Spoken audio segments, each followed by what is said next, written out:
Hello, welcome to Roadtrip, which I've not played before. But let's try it out. So I want to hear awesome voice effects, or would you rather make them up as you go?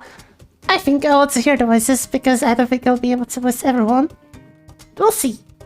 I'm not sure how much of the game is voice acted. We'll see. Let's go. Let's go. I am alone. Of course, you can play with up to 4 people, which could be fun at some point to play with someone and everyone have their own voices. That's fine. You're not doing that now. I'm alone. Single player. My road trip style. I guess I can only choose road tripper, so let's go with that. And I guess normal. Difficulty. This is difficulty. It's the road trip style. Normal. Sure. Standard initial resources. So there's a survival game element to this game. We'll see how it goes. Maybe I'll never reach my destination. We shall see. Okay, the first bit of dialogue. The road, the mystical beast of asphalt. We once steamed in what became one of the strangest, most wonderful journeys of our lives. Back then, when we were young and unafraid, summer was coming to an end when Polly and Scott planned this road trip. The whole thing was bound to go off rails. This was the Prankmasters after all. Scott Howe, 21, a werewolf athlete who compensated for his rather small brain with a stupidly huge heart. And Pollygeist, 22, a party ghost with an insatiable hunger for all the wrong things. Each of them were, by themselves, an agent of chaos. But together, they were the perfect combo for hijinks to ensue. Who in their right mind would have agreed to join them on such a trip? Right. So these are the characters which you can play as. And get these 4 by default. And the bottom was our DLC. I bought this one. Just what I want to play as. There's also a moth person. There's some shadow creature. And a very buff pink cat. I might get those as well at some point if I enjoy this. Anyway.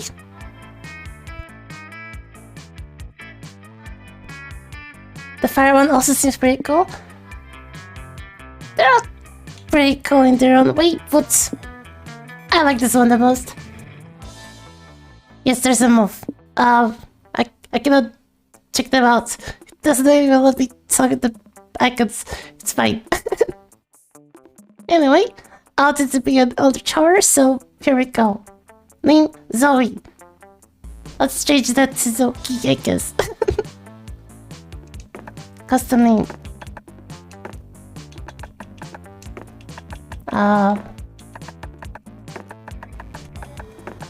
It's very similar, I know. I finally came into the tentacles. Sure. Pronoun she. Okay. Here we go. Here we go. Trip wipes. Okay, I get to listen to them.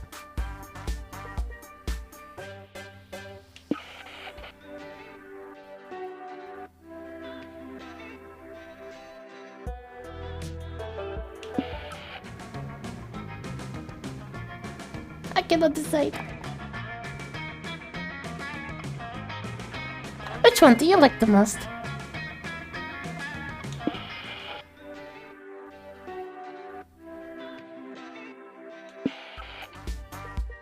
I like this. But also we're going for the desert. Maybe desert wipes would be good. Sure, let's just go with the default stuff for now.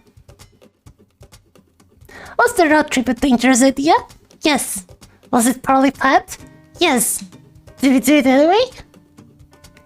Now that's gonna be an issue because I don't swear. Yes.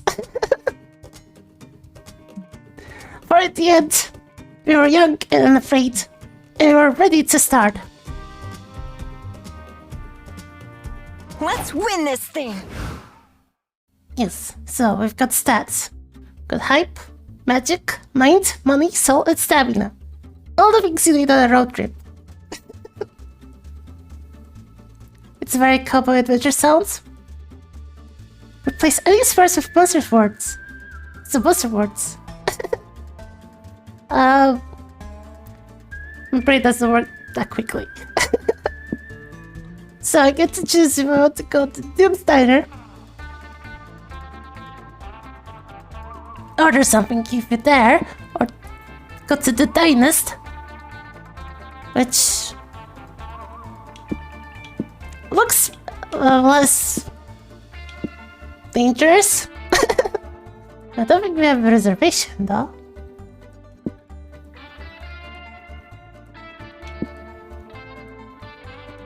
I wonder if there's a way you could vote for this.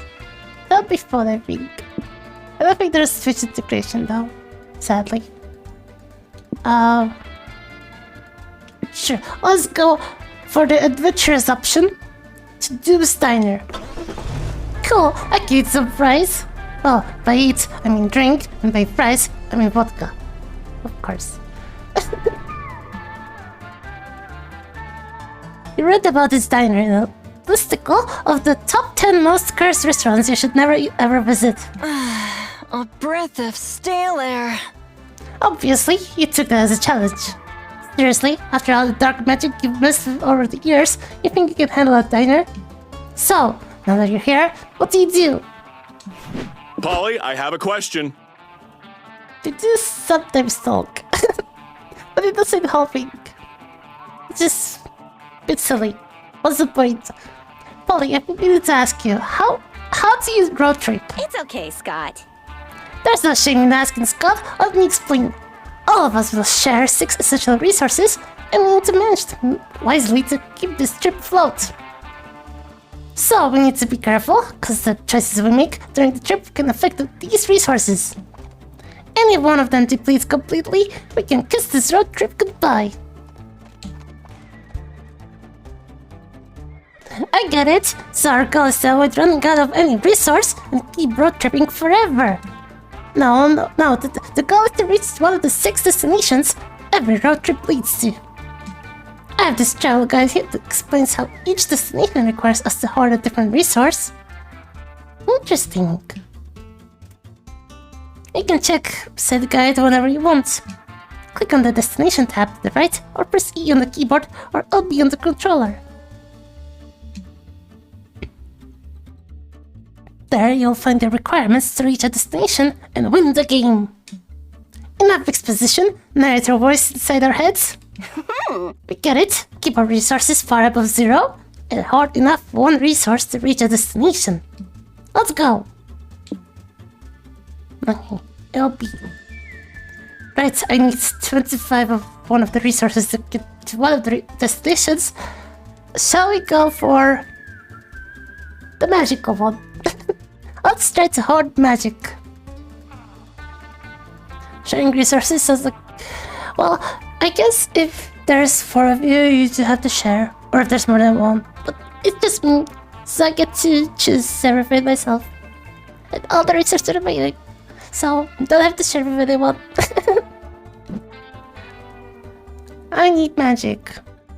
I don't know which of these things is magic. This looks like hype. This looks like food, which isn't that sad. This looks like maybe bite. Sure. Let's look for a booth. Order something. We went to a diner. We want to eat. You'll enter the diner and sit down to order. Your waiter appears in a cloud of baleful energy and a French fry smell. Hello, sir. It is very wizard from hoarding magic. Welcome to Doom's Diner. Behold the den of shadow and rot, heavy with the weight of curses handed down from generation to... Yeah, we already heard of from Greeter. He's in the parking lot with us. Okay? Out screaming that the end of all diners is 9. This will be difficult.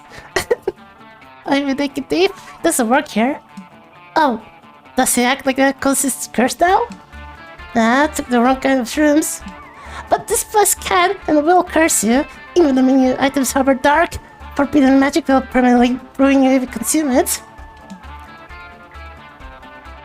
Is the monster Soren? It's Gerard. Yeah, speaking of the menu, if I order the Dumburger meal deal, can you replace my set with a beer? And also main tray? And actually, I think I just want 3 beers. I want hot wings, please. Which sauce do you recommend? Miyadori, Tabasco, and Las Vegas? Or literal blood, maybe? Haven't you people ever heard of eating a goddamn warning? This food is cursed. If you eat it, it'll corrupt you like a beast in repose. It'll twist your mind and sell your soul to the highest bidder. It's... Shouldn't you as a waiter and all be selling us on the idea of eating at this diner? You don't seem to be very good at your job, but... Ugh. So, Zaki, what are you gonna order? An evil milkshake and deviled eggs. Extra devilish. Everything burger. Soup. The soup's got worms. Soup. Fine. But no fun warnings for this one. What horrible curse does this soup have on it? Basic spicy food? Yeah. It's like a great deal when you eat, but you'll regret it sooner or later. Every time you get some spicy food, you bargain with your soul. Is it the soup that an evil forest hag used to boil a child? Was the soup the last meal of an 18th century archbishop who died under mysterious circumstances?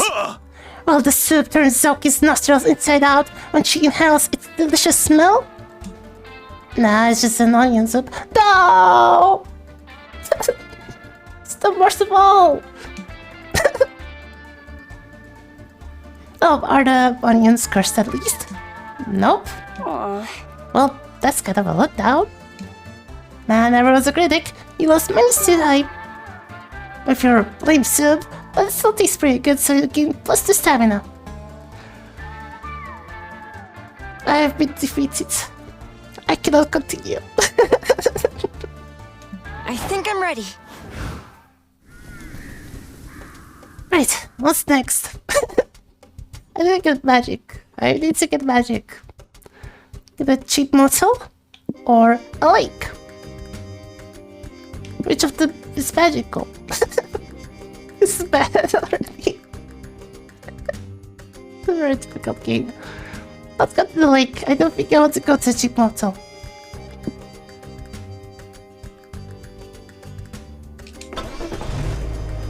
Wait, how do you know it's a lake and not a lagoon? They better not try to fool us with one of those fake lakes. Oh, I hate fake lakes.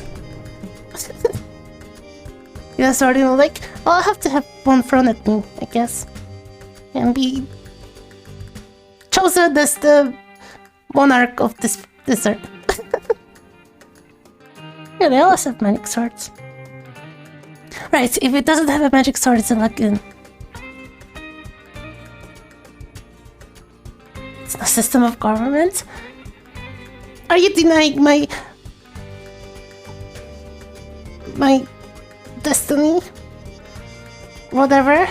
I haven't had a sword thrown at me yet, but I was here expecting one, so I better have one soon.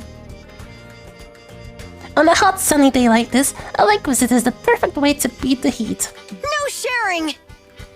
Exactly. It's also the perfect excuse to see your hot friends in swimsuits. Okay. Not that you were fantasizing about that this whole time. Nope, definitely not.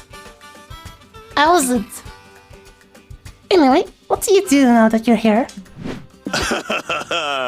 Oh, again! Let's choose an action and make an event happen. Yes, I'm ready for all the randomness these events involve.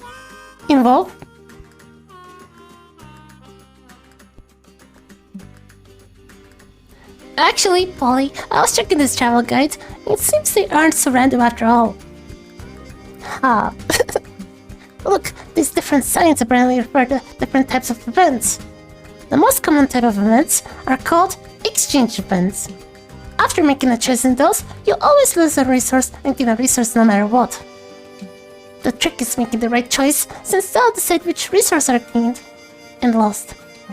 But if there's a resource sign next to the event type sign, that's called a non-resource. It means that resource is guaranteed to be affected no matter what our choice is. If the sign is positive, then the resource is guaranteed to be gained. If it's negative, then you know you lose it.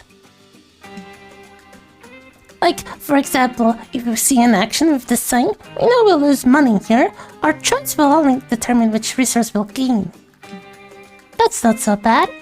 If we know losing or gaining a resource is unavoidable, we can be strategic about it. But that's not fun. Don't want to metagame this kind of stuff.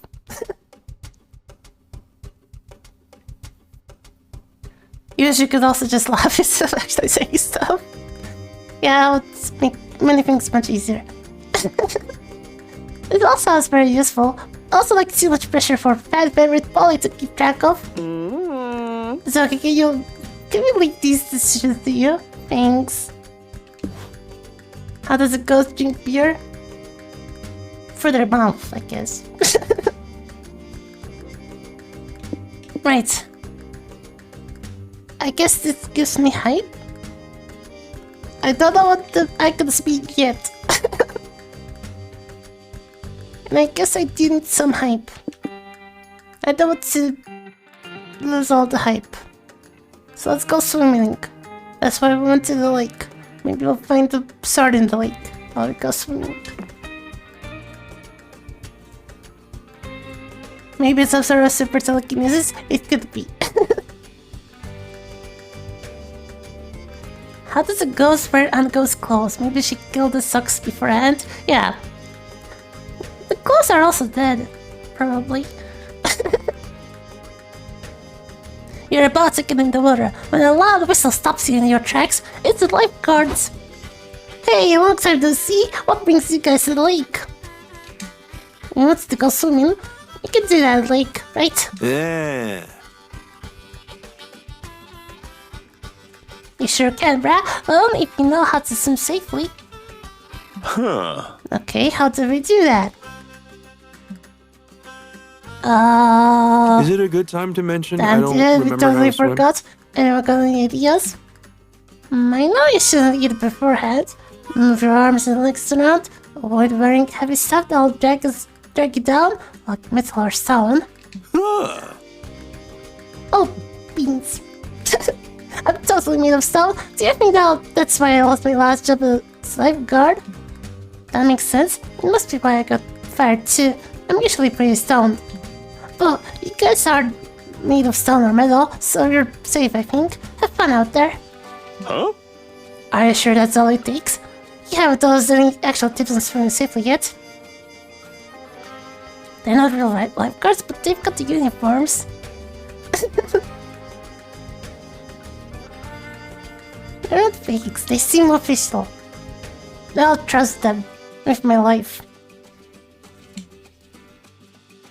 Fair enough. If you're nervous, I'm sure I've got something in my lifeguard bag that will help you swim. Whoa. But then again, I also have a lot of random stuff in there. Does any of this stuff seem helpful for swimming, Zoki? The very small intense swimming instructor that's as harsh as he is kawaii. They got fired from the previous jobs, not this one. Life insurance, just in case. The pair of bright arcane armbands that allow their users to cast forbidden floating spell. This is magical. But I think I'll lose the magic if I...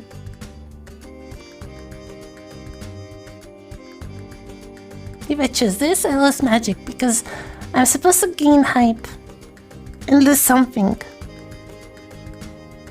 Very stylish. I don't want to lose magic, I'm hoarding magic. I'll go with the other. this kid. Oh, he's so cute. How harsh can one little otter be? You think I can't be harsh and cute at the same time? The instructor barks. I contain multitudes, rookie. I'll show you how tough I can be.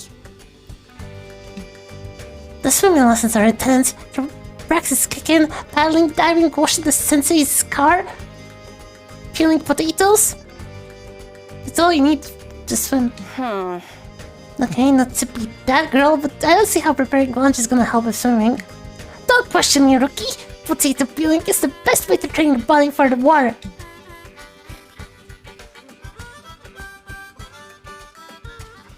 What if it says it's not like the others? I'll trust him. The repetitive peeling motions strengthen your palms and phalanges so you can carve a path through even the toughest riptides. Fair enough, but what about the car washing thing? How will that help us swim? I'm okay, I admit that was just me taking advantage of you. Heck, we got caught. But do you know how hard is it to wash your dirty car when you're 2 feet tall? You lose managed this stamina training. But when you finally start swimming, it's super easy. When you swimming had so much in common with peeling potatoes. Nobody probably, because it makes no sense, but here you are. Excellent work, pupils, the instructor says. I can finally retire knowing that I've molded you sad sacks into spectacular swimmers. Thanks a million, little dude. You want a snack before I put you back in your travel cage for nappies? Yes, I request a cup of warm milk and possibly bedtime story before I return to my slumber. And you put your instructor to bed and what's too hype? Swimming in the lake. Let's win this thing! Awesome. I'm back to 10 in every stat. Right, next up. Got the biker bar. Or UFO sightseeing spot.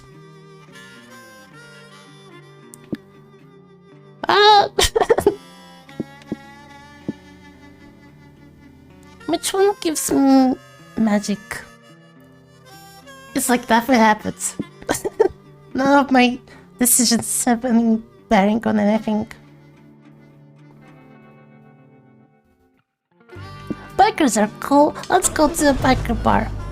Why is the road so uneventful? It's eventful now. Oh, I'm getting dizzy watching our resources go up and down. They didn't. Yeah, man, it's impossible to know what we're losing or gaining beforehand. And we're doomed. Put something on the radio. We mess it up this road trip, but at least we'll mess it up while having some fun. Okay.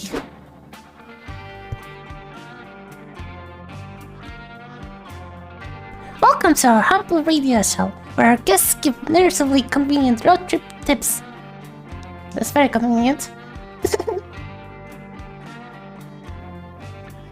Today, we have road trip survivors Cormac S. Thompson and Hunter McCarthy.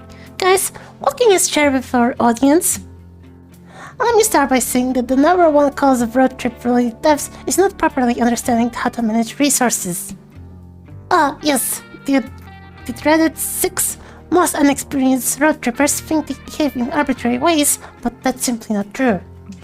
When you're making choices on the road, you have to look for little cues to infer what resource you'll be losing or gaining.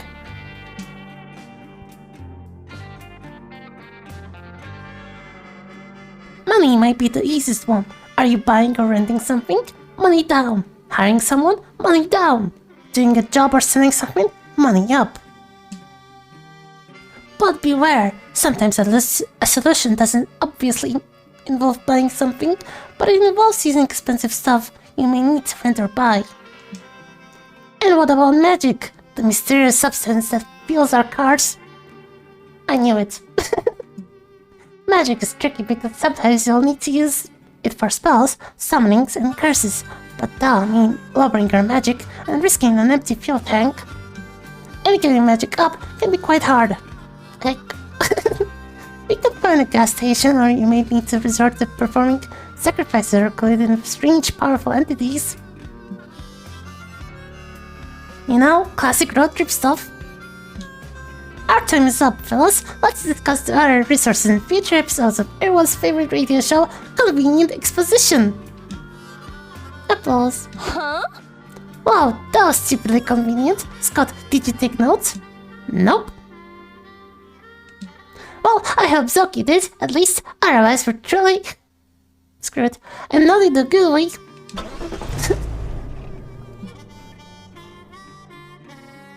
Breaking bottles, clinking shot glasses, revving motors, the crash of a window some dude just got thrown out of. Can you sacrifice a ghost? I don't think so. Usually you need to sacrifice someone to get rid of ghosts. Fill him up, please. I got a cool biker jacket as well. Such are the dulcet melodies of a bona fide biker bar. This is your chance to embrace your inner badass. What do you do? I'm magic.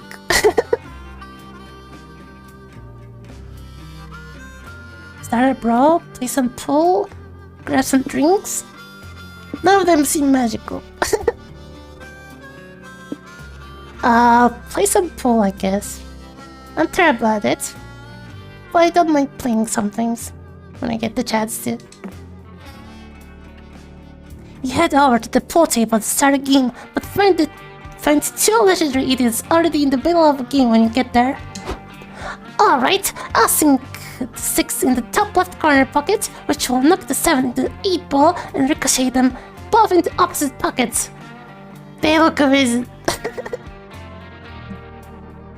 Not if I block your amazing trick shot with my even more amazing counter move, or Sad hits the cue ball. Whiskey swings his cue stick like a baseball bat at the cue ball. The ball ricochets off the ceiling and shatters the 8 ball to smithereens. They're very cool. Damn it! You win another round of death balls, my friend. Here's your $20. I'll go pay for the property damages too.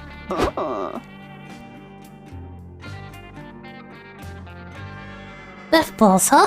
Can't wait to turn this one. The story of how I died. What are you saying? You think you can't withstand the almighty power that is death balls? Listen, I am the greatest death balls player in the whole bar. No one has ever defeated me, and no one ever will. All the ranting is getting intrigued. You politely ask Whiskey how exactly death balls is played. You dare challenge me to death balls at my own table? No? Not me? Did someone say we have a new death balls challenger? Yup. Zoki over here thinks she's got some big brass 8 balls between her legs. What the heck? I accept your challenge, wink wink.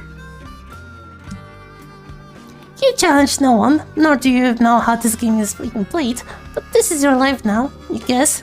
How will you be an all-time death balls champion? Rand physics with the time-space defying curved shot. The sad reality is you'll never be better than Whiskey. You must resort to the old Deus Ex Machina in the book The Power of Love. Both very good choices.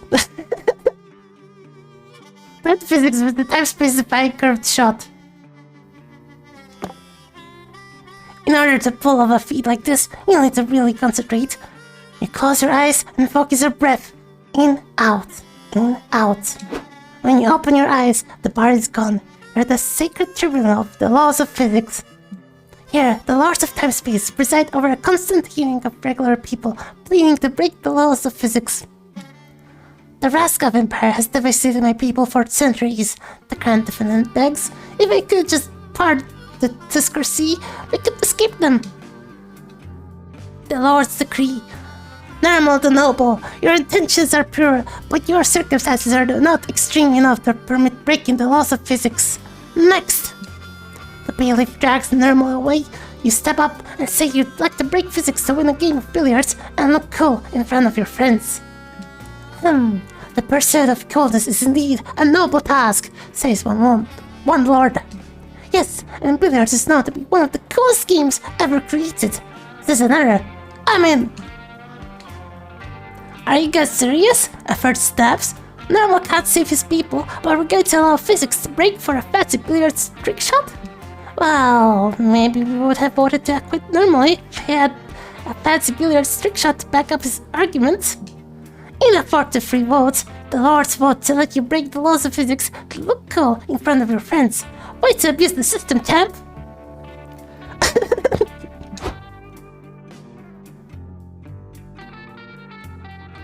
Amazing. You return to reality, imbued with your new power. You hit the cue ball, and it falls an impossible, predetermined path. It hits all of the balls, including Whiskey's. Ouch! No, not my balls! It's my secret weak spot! Did Zoki just beat Whiskey? Yup, Whiskey forks over the +2 money you were apparently betting with the hand he's not using to hold his making balls. You lost managed to mind from betting time space though. Let me untangle my tentacles first. Yeah.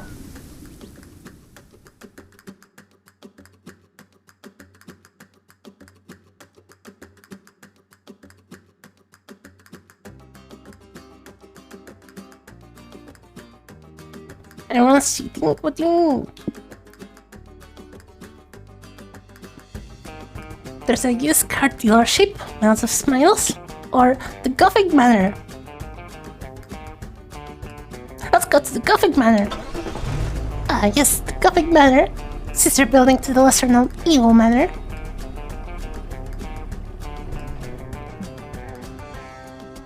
You're driving along when the road is flooded by a sudden thunderstorm. You have no choice but to pull over and look for shelter. I But am in the horror. velvet darkness of the blackest night, burning bright, there's a guiding star, no matter what or who you are. You know how the lyrics go? With the wet newspapers over your heads, you arrive at an ominous Gothic manor, knock at the door, and you're invited in. Once inside, where do you go? The history is transparent through the walls. Dramatic chamber music, exquisite what? None of this seems magical. If magic is tied to gas, then no, none of this is magical. Let's go for the dramatic chamber music.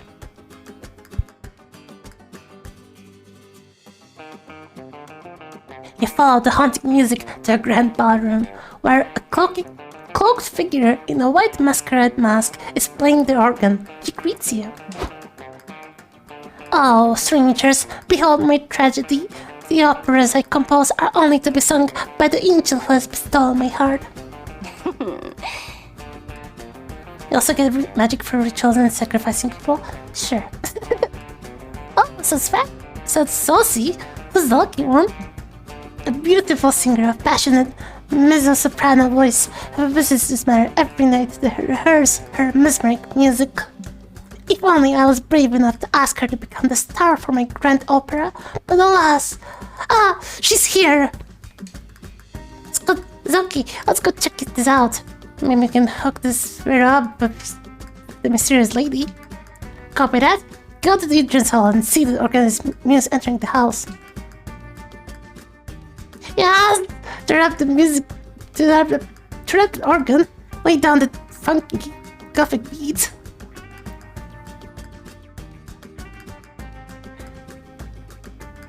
She begins twerking in her revealing spandex bodysuit and stiletto heels. Huh? Oh heck, that's Lucilla Bronte. She's the horniest pop star on the charts right now. I'm losing it. Scott, do the talking. Hello! Miss Bronte, ma'am, would you like to become the star of an opera? It's written by the organist whose music you seem to like so much. Hey, you hot hunk. Sorry, but I think I'll pass. These organ tracks are total bobs, but operas are like for wrinkly old people with monocles and stuff. Not my brand, not my scene. Where's the sass? Where's the... what? That's right. Maybe I could buy that big tube to sacrifice. Maybe. Fair enough, but what if we came to you with the right opera for you? Whatever that means. Sure, organs are like Yeah, that's full of sexy metal things. I can make that work. You go back to the tragic composer with the somewhat good news. If you all can come up with an opera good enough for Priscilla, she may agree to star in it. The only thing is, what could that be? The opera everyone loves? You know, the one that goes like dum dum dum dum dum dum dum dum dum dum dum dum dum. Or the opera I was reborn once already for rock opera. Maybe it's time for the most thrilling twist on the genre yet, ASMR opera. ASMR opera? Sure. You haven't seen enough opera to judge how much plot there is in a show on average? All the plot. Great plan. Oh, great idea! ASMR is super trendy right now. I could do an ASMR opera. It's not a genre I know, but I love a challenge. I'll craft a story filled with pathos and tragedy about people wearing leather and carrying whips. Zoki sounds dumb saying dumb many times. I know I say dumb every time. What the heck? Don't have to point it out.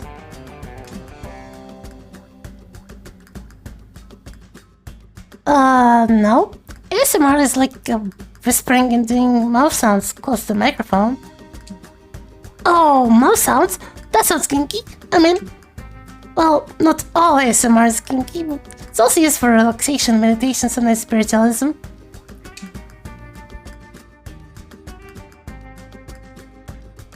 Yeah, I get that, but if I'm gonna do ASMR, it's gonna be that raunchy, freaky stuff, that licking and... Yep, that's the character from Metal Gear Solid. The microphone stuff, will that work? I don't see why not. You produce your opera. Heart-soothing, sloppy ASMR opera, heart mouth sounds, mic licking, sensual tapping, heart drool, heart staring Priscilla Bronte. What a name. It's the great box. The audience loves it. Never before have they been simultaneously so relaxed and so aroused. One opera critic reviews it and says, "No one seems to agree on what defines art, but if an opera can give me such a big heart-on, maybe that's true art." Another says, "For years I had to pretend to like opera to fit in with my critic friends. Not anymore. Finally, someone made an opera that isn't boring." You gain +2 mind from the relaxing ASMR, but you lost my used to hype, because even if Priscilla made it sexy, you still proposed a genre meant to put people to sleep. As the show closes, the organist approaches Priscilla. "Mademoiselle, I can't hold it in any longer. I'm deeply in love with you. Your voice is an angelic glimpse into what true beauty is, and each time you open your mouth, I'm transported to what must surely be paradise." "Aw, thanks. You're kidding in a gloomy, creepy way. Want me to swallow your mic?" And so she swallowed his mic, by which I mean, nope. If that wasn't clear, a true love story.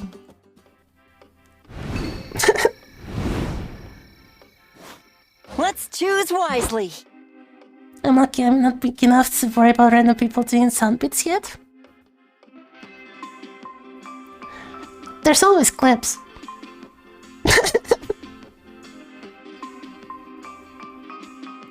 Finally a place to rest. Even the spectral booth needs to do some sitting after so much shaking.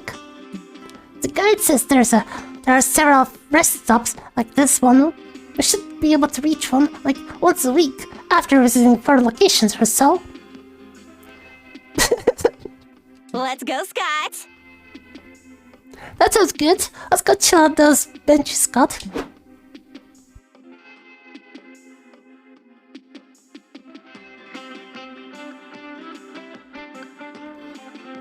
As your friends leave, you realize you don't want to rest because you're utterly addicted to making choices all the time. And this rest stop is no different. You quickly assess the many, 5 things you can check out around here. But beware, with the exception of the car, each choice can only accommodate 1 player. It's first come, first serve. Okay, that's an issue if there's more people. Not an issue for me, because I'm alone. Now, come and see what the different spots do. Got an info board, got a bus stop, a noodle stand, a car, and a rest area. What will give me magic? I don't know. It doesn't say.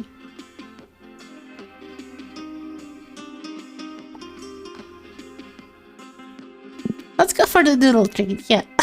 Sure. Later that night. Some time to update my fanfic.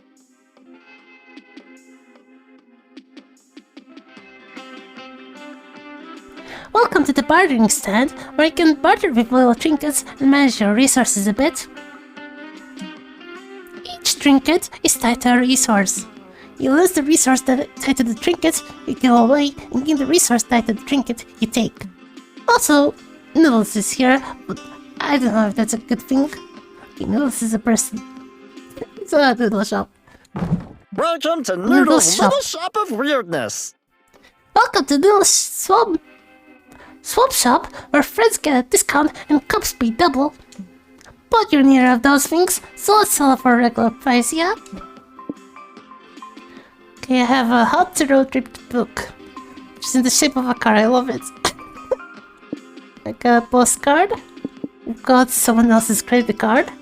And the sequel to an erotic fanfic about dragons.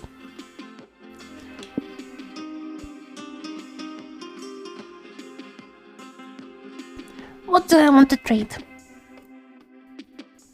I guess this means I lose money. This means I lose... I don't know what. It's probably soul. This is probably... mind? I have no clue which is which. How to get rid of the How to Road Trip the book. I can get a primordial soup. Should I go for another soup? A nobility title. I'm interested in this. Ashes of a man whose dying wish was to be given to a random road tripper. Forbidden fruit condoms. Yeah, I cannot trade my dragon fanfic. The spot updated. Sure. I'll take a nobility title. Which is totally legit, it says right there. So, obvious choice, right? What does file touch like? Mine's down, money up. Okay.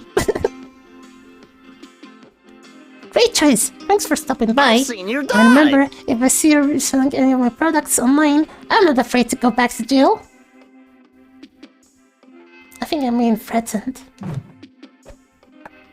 Destination progress. Guess I'm going to the money place. Because there's no sources of magic anywhere. Week 2. Hi. A gift shop. Where I can lose money. A pancake diner. How much pancake can you take? It's a good slogan. Existence is pain.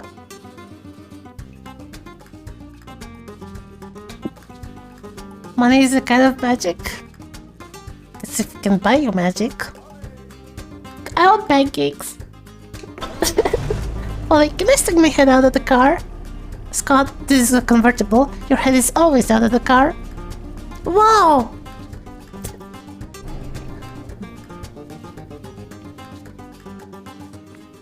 Breakfast is the most important meal of the day. And the best breakfast is a floppy stack of carbs smothered in syrup. I don't eat breakfast though. Pancake. You see that this diner has some absolutely enormous menu options. I hope you're hungry. So many pancakes to eat, so little time. What sort of meal do you want to order? Huh? Hey, wait a sec. That even type sign looks new. Oh, I got it. Yeah, according to the travel guide, that sign means this is a quantities event. They work a lot like exchange events. We always lose and gain equal amounts of resources, and we have to guess which resources are tied to each option. The main difference is the amount of resources that are affected by each option differ. They can be affected by a bit, some, or a lot. Scott! Oh, you never swear. That's how the travel guide phrased it. Dang, so what this fall travel guide basically says that we can choose to play it safe or go bonkers. Yep. You already know what one will choose, Zoki. But this one's up to you, boo. Go for it.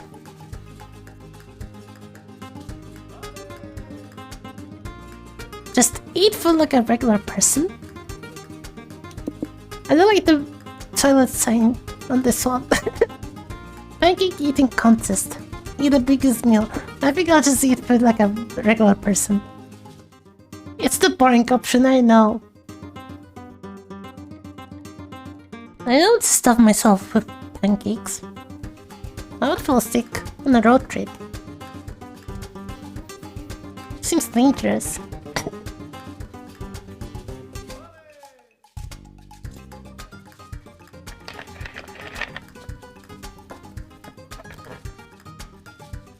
Sorry, I was hydrating myself.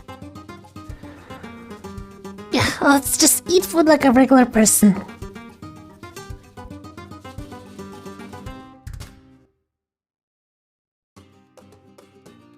You take a seat at the least sticky booth you can find and get ready to order. Welcome to Pancake Paradise. Is that the same person as before? I don't know. Thank you for the hydrating bone packs. My manager taught me to say that we love seeing your faces, but I don't actually feel that way. What can I get you? Hey!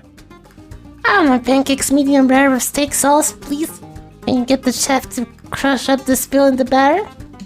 It's my heartworm medication, but it's yucky, so I gotta take it food.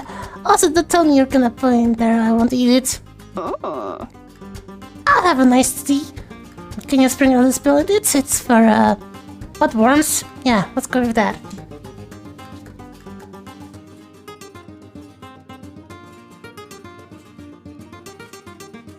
Would you like to upgrade your drink to a pancake batter smoothie for an extra $1? It comes in a collectible mug. We also have a lovely collection of high-end syrup-scented perfumes. They're buy one get one free if you order a meal. Also, my manager said I can't clock out until I get at least 5 people to check out his cloud sound page. Please, feel free me from my pain. Are you gonna stop trying to upsell us at some point and just take our order? How long is your script? We're not even halfway through it, but if you're as sick of listening as I am of talking, you can just pick something from the list. If that's what it takes to get your food faster, so be it. Check out the Pancake Paradise's merchandise catalog and decide on...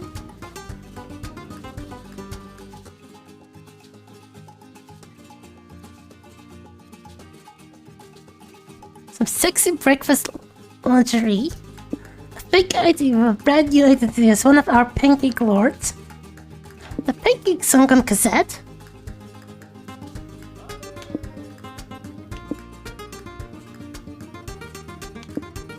I want to hear the pancake song. I don't know what it sounds like.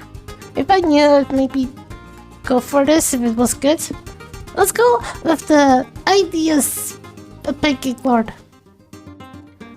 I assume it's edible, yes. I'm not interested in it though. You're not a cop, right? Nope. One of my cousins trained to be a canine once, but he got fired after he bit an officer's leg because he thought it was salami. Yes. Love it! Direct action! Okay, as long as you're not a cop, I can sell you the lordship. Come with me into the kitchen, Zoki. Alone. This seems like a sketchy situation. Better forge blindly ahead and hope for the best.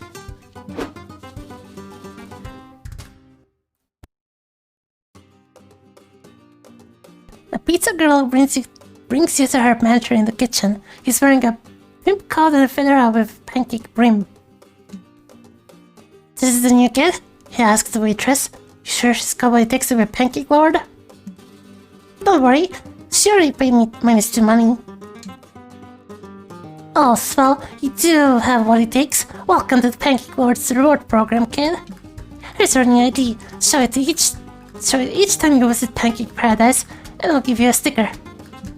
When you get 10 stickers, you can either get a free pancake or a single-use hitman on the house. Interesting. And if any of those damn waffle earls give you hell, you tell them you're under our protection, got it? What did I get into? Wow, now you have an idea stating that your name is Pancake McPancake, and you might have just joined them up? Oh well, still game to bust his hype. I've memorized the wiki. Okay, this is an adorable village. Sounds good. Border of a one-person country. Let's go to the village. Oh, we're getting there. Let's hope nothing weird happens. Something weird happened. Hello, Ash. Welcome. Hey, Polly. Look what time it is. Oh yeah, the radio, Zoki. Welcome back to Convenient Exposition, the radio show where our guests give narratively convenient road trip tips. Mr. Thompson, Mr. McCarthy, what can you tell us about the mysterious resource known as stamina? Stamina, the fuel for our bodies. Yum!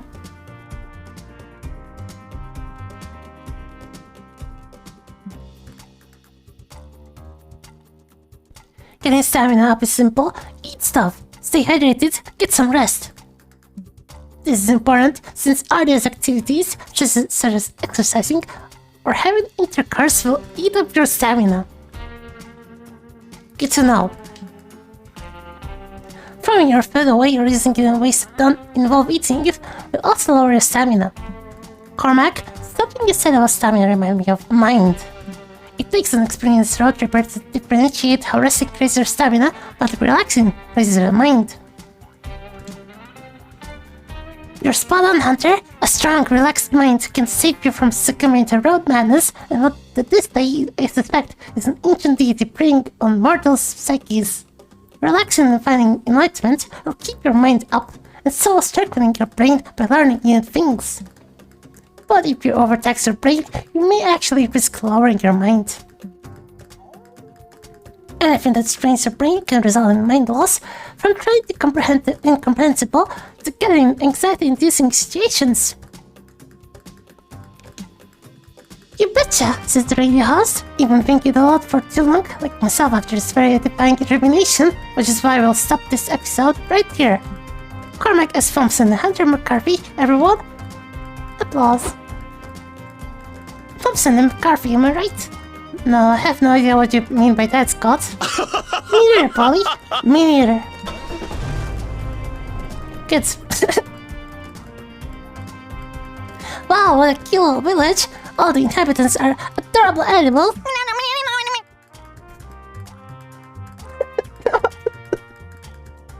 What was that? There's Bartholomew, the classy giraffe, Boston the buff bluebird, Bernard the shy capybara, and the other one. You can't wait to meet them all. What will you do?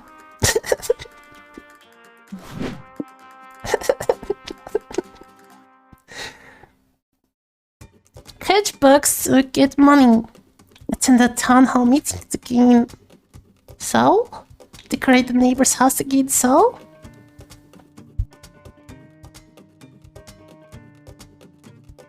Let's get money. Catch bugs. You and your friends start running around the village looking for cool bugs to add to your collection. You're an important person. Oh, you have... What do you mean? I should have gone into politics? It's fine. Hey, bro. Hey, look! It's some locals! Sup, bros? Do you know where the best bug catching spots are? Bugs? No, thank you. They have too many legs. No one should have that many legs. But Bernard, bug catching is a fundamental part of our culture. Without bug catching, there wouldn't be museums. But hey, if you guys are looking for bugs, you should ask the one weirdo that lives on the edge of the island. Island? We're in the desert.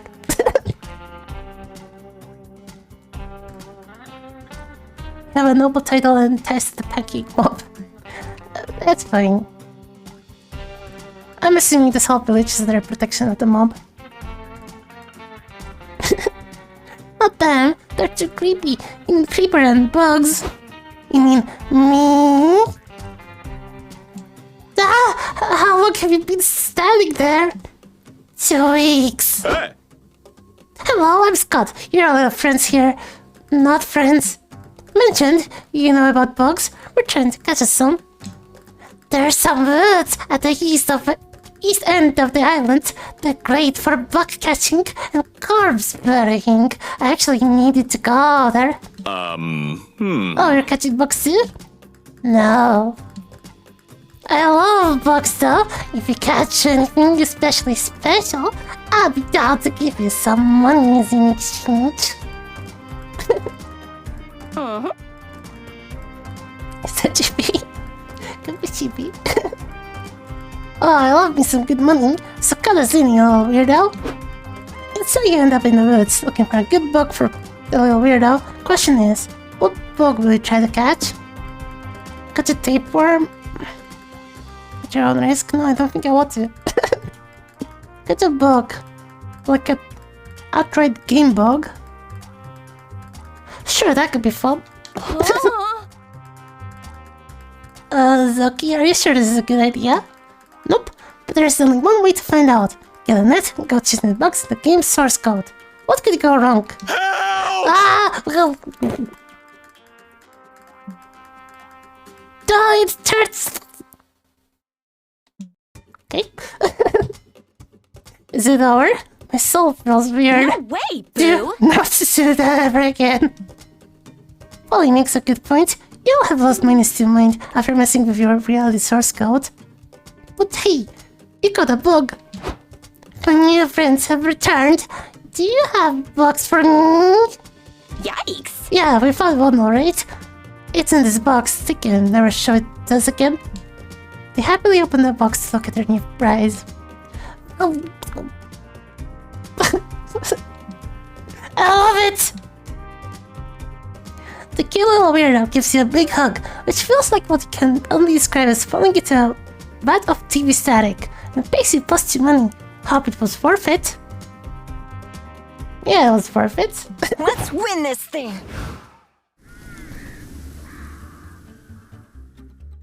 Right, the caves. So what's this spelunking? Be sure to bring your spelunk crown. What? Simon Soups. Let's go to the soup place. I can already hear children laughing. That sounds more like screaming to me. Oh, subsanity, that's fine. Yeah, never considered white bun. I need to draw a white bun at some point. Yeah, we got a hug. That's the most important part. This rundown soup restaurant seems to be years past its prime. Still, you're hungry, and a bowl of soup really hit the spot right now. What's the worst that could happen? Some kind of murderous robot pops out of the shadows to kill you? Yikes.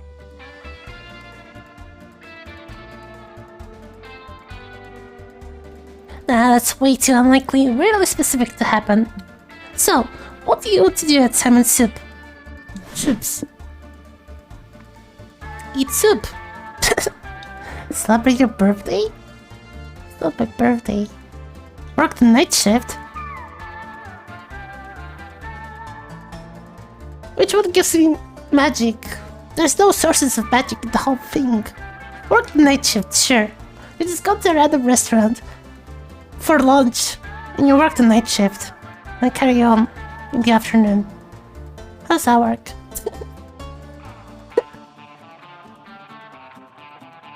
You and your friends walk to the restaurant. It smells like chicken stock with a hint of blood?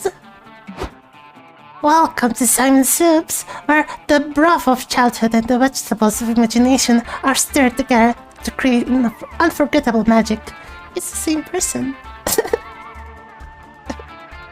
Soup is pretty magic, yeah. I can use it to make the car go anywhere. We wanted to ask you about the no hiring sign out front. We could use some extra cash.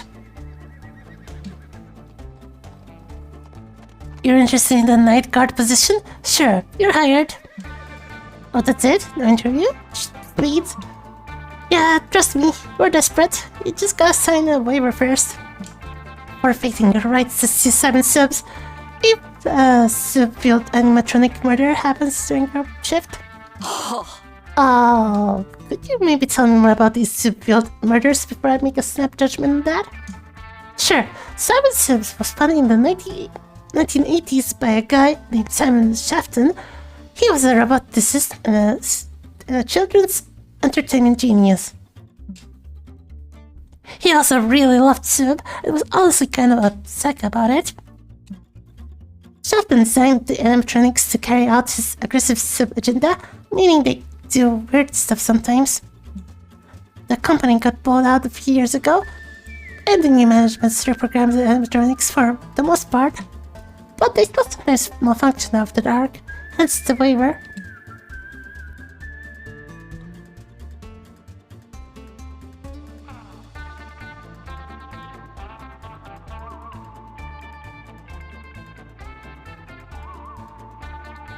Okay, I bit my tongue.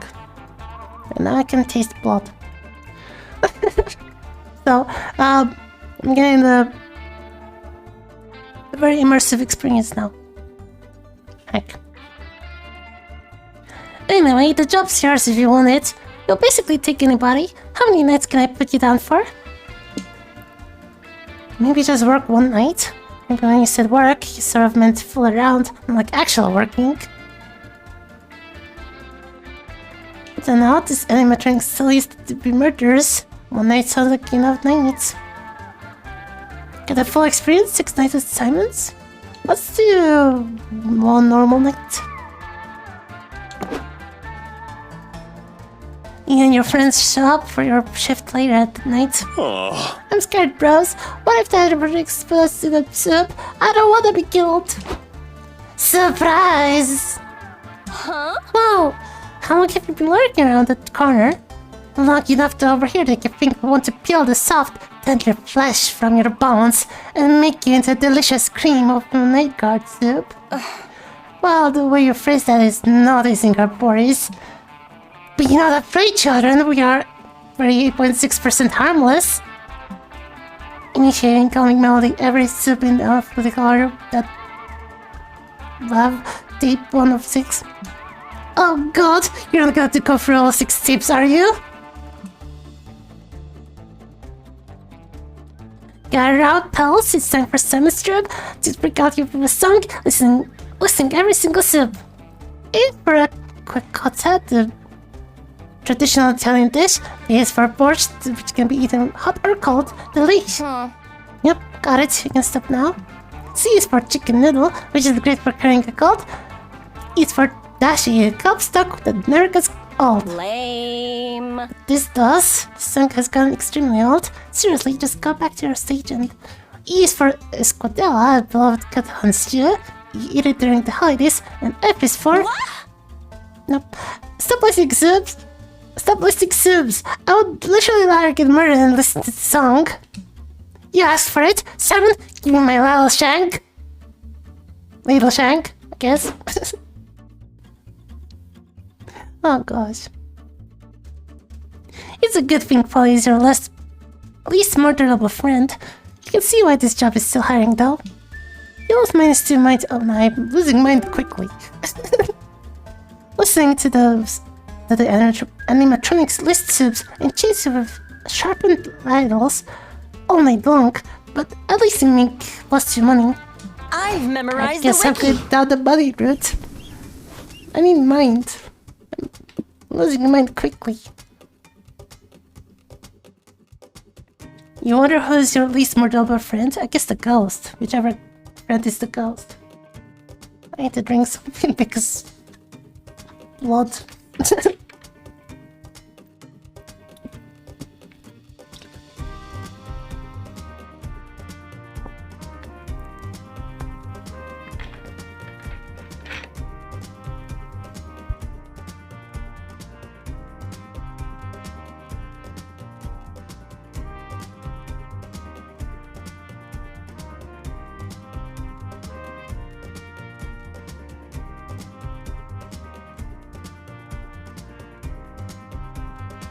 Nucky.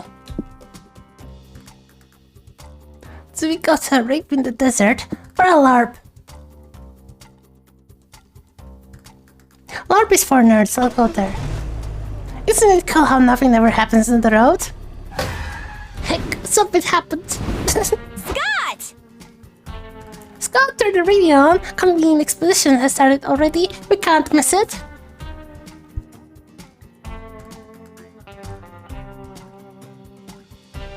Roger? Mr. Thompson, what were you telling us about hype again?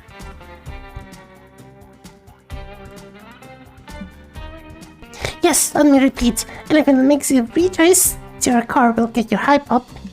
That includes laughing out loud, doing thrill-seeking stuff, or going to town, if you know what I mean. Wink. Just visiting town, I guess. I like keeping my hype strong and vigorous. That's why I avoid all the stuff that will lower my hype.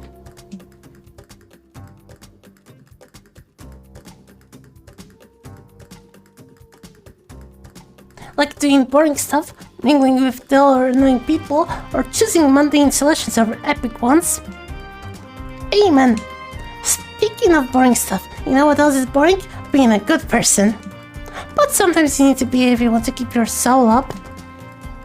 Yeah, why do we need to have souls anyway? Beats me. At least soul is quite easy to manage. Doing good deeds, soul up. Being your worst self, soul down. So remember kids, don't underestimate the power of helping strangers while you're on the road. You gotta keep yourself healthy and clean. Amazing, simply amazing. Your trips have been extremely helpful. Your tips have been extremely helpful and incredibly expositive. You've provided a great tutorial for anyone who aims to have a successful road trip. Cormac S. Thompson and Hunter McCarthy, everyone. Applause. Oh boy, I think I've grown as a person. Yeah, Cormac S. Thompson and Hunter McCarthy are part of the family from now on. Yeah! A toast to convenient exposition. Hooray!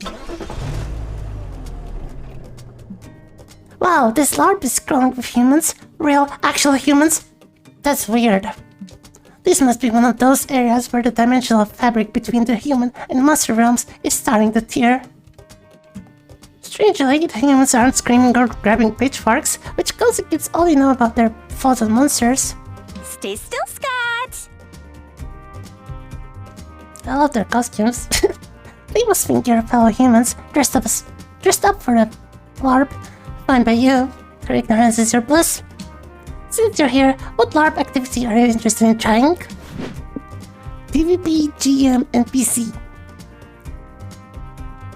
None of them. I don't know what was expected.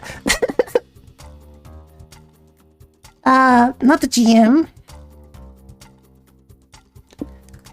PvP could be cool. Whichever gives me magic. I don't know. Yeah, we're going with PvP.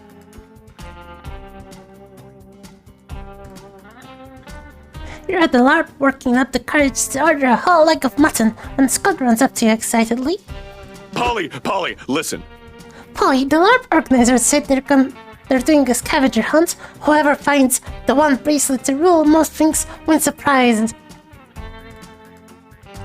The one bracelet to rule most things. We're gonna the bracelet then. What's the first clue? Intrepid travelers, search for the bracelet to be there. Your first clue is that your prize is over there. You look where Scott's pointing and see the one bracelet to rule most things literally sitting on a pedestal. Sweet.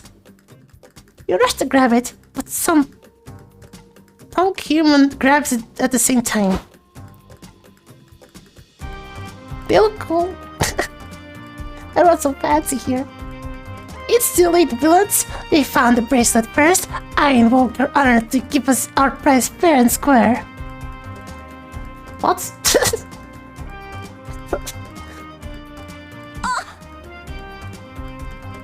Okay, well, I invoke finders, keepers, lizards, weepers. We saw the bracelet first, so back up. Fine, if you won't stand out, we'll settle this old-fashioned way with violence. Do we have to use violence? Could I try making a seduction check instead? The part does look very powerful. Sorry, but I don't want to fight a bunch of humans. I could hurt you. Your skulls are so fragile. Oh, are you calling human? I'm obviously a vampire. I with razor-sharp fangs and aloof, anti-heroic aura. Yeah, but when your razor-sharp fangs are obviously plastic replicas from Party Town, it kinda takes a oomph out of it. No more talking. Combat has begun.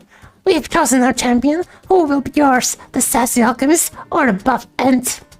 Who knows? We don't make decisions. Ask Zoki.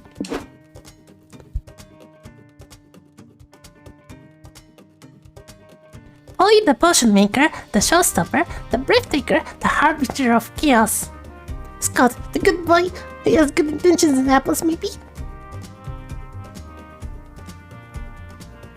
The good boy. Score!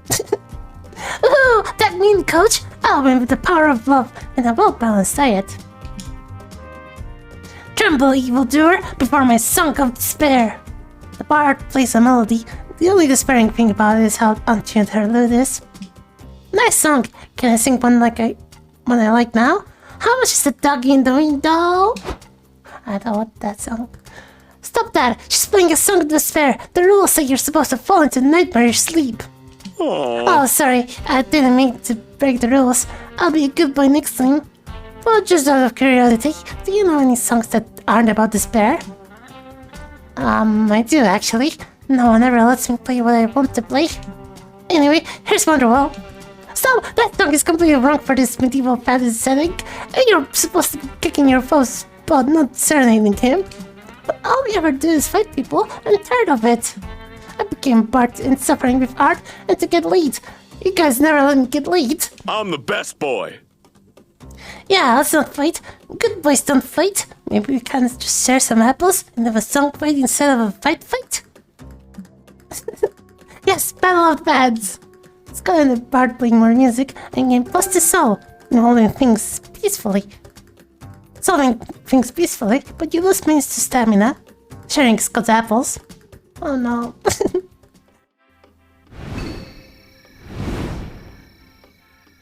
have a Let's rest. choose wisely. I need mind. I guess rest. You told me relaxing and rest giving mind. So I should probably do this. What's Later our that night. strategy here? Welcome to the benches, where you can relax and talk with either Polly or Scott. Conversations, you can hold them, are chill narrative treats with no choices to be made. If you have enough conversations, you score a date ending with one of them. Also, by having a conversation with Polly or Scott, you'll activate the chaotic energy passive effect, which will remain active for the following week. What does it do exactly? Find out for yourself. Now go make some small talk. All parts know Wonderwall. It just jumps into your brain as soon as you pick up an instrument. I guess I'll suck to Polly. About... Can I choose... No. Being a ghost. How is it being a ghost? How is it finding good apartments? You're a ghost, you could just haunt somewhere, no?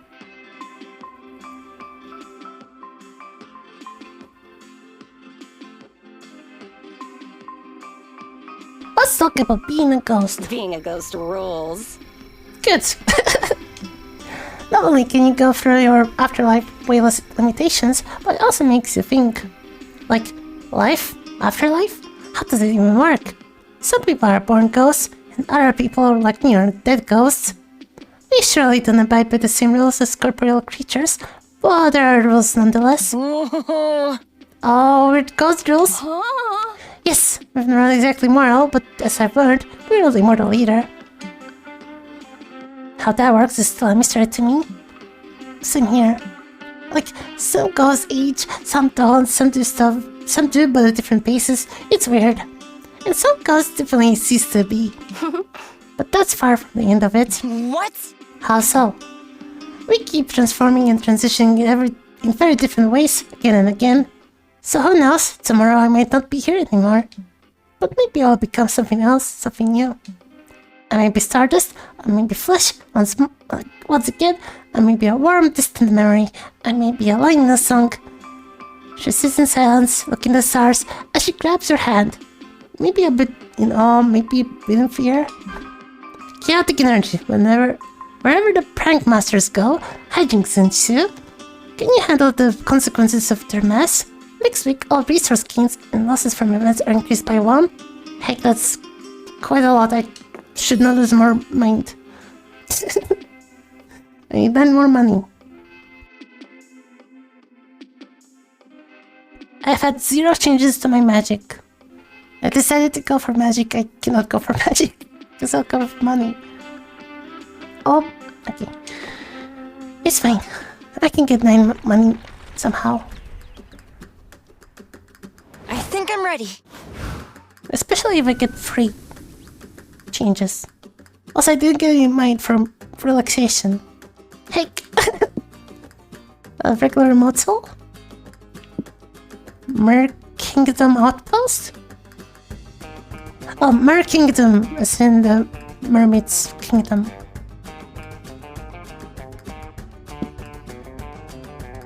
I need to relax somehow. Let's go to the Mer Kingdom Outpost. Wow, the Vanderbilts have been busy. In what appears to be a former aquarium, you see the Mer Kingdom flag flying from the Better rooftops. not mess with the Mer Kingdom. It seems the underwater monarchs have been expanding their territories. Oh, no reason not to visit their tyrannical ocean overlords. What do you want to do? Well, I'm a monarch as well now. I have a nobility title. I've possibly picked up a sword from the lake. So, I'm here on a diplomatic mission. Attend a fancy ball, watch an execution, go to the war room. I need money in magic. Let's attend a fancy ball. You wander around the outpost until you find a grand ballroom. It's full of fish in fancy clothing. On the balcony overlooking the ballroom, Princess Belanda and Miranda Vanderbilt step out to address the crowd. Will the execution bring magic because of death? Eat their souls? I don't think so. Look alive, new subjects, rejoicing your newfound freedom under the Mer King. They're so fancy. Huzzah! The icky wartime fighting is finally over. You can rest easy knowing that you will never again be forced to jump through a hoop on penalty of being whipped. The liberated fish clap their fins in jubilation. And take comfort in the fact that from now on, you'll be forced to fight or do hard labor for the Mer King at penalty of death. Everyone is so very cool. There's less applause for the statement, like almost none. But don't worry, we're benevolent overlords. You'll get paid for the work you do. Oh, sorry, an advisor is whispering in my ear that you won't be getting paid. But at least all your labor will be for a good cause. Oh, it's not for a good cause? What do you mean? Stop repeating everything I say aloud. You can't keep your prince's orders. I'll flip this admirer's head. Let the ball commence. Have fun tonight, because it'll be the last night off you get from the rest of your short lives. They're so fancy. I guess that's our cue, Scott. Wanna dance with me? Thanks, Polly. Sure, thanks.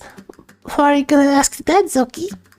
Well, not Polly or Scott, I guess. You'll have to choose from the liberated denizens of the former aquarium.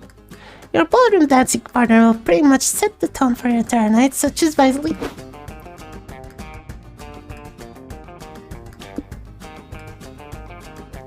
The dolphin.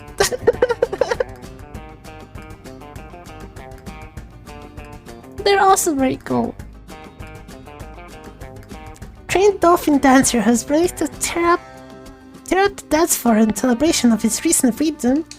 Sure. You approach the dolphin currently balancing on the aquarium manager's severed head on his nose and ask him if he wants to dance. Ooh la la! A chance to dance for my own happiness for a change. What do you mean by that, bro? Dancing is always happening. Wait, that was once true for me long ago. I was the most spirited talented dancer in my whole pod. But then those joyless aquarium people captured me, and since then, dancing has become a vicious mockery of my former freedom. I was forced to jump through hoops just to be fed a bowl of gruel. That's not an aphorism. I literally jumped through hoops. Aw. I'm so sorry, but I don't think you don't have to dance if it's like a cruel reminder of your suffering. No, don't fret. I'd still love to dance. I'm especially excited to dance in my captor's graves. That's not an aphorism either. The Vanderbilts graciously decorated the dance floor with their festering corpses. Yippee. Great.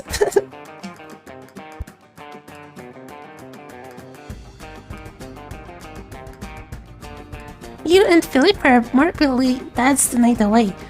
Tap dance on the corpses' ribs, juggle their skulls, and do the limbo with their spines. Polly and Scott even toss Philip some of the body's severed fingers to reward his moves. He catches them in his mouth. What's gross? Yes. Good. Let them be the flesh of their oppressors. You lost -3 stamina dancing all night, but gain +3 hype from Philipper's bloodthirsty moves. Okay, I'm losing stamina and mind. Let's win this thing! Yeah, we're gonna need new everything. Wild West Town. This town ain't big enough for the two of us. Post-apocalyptic settlement.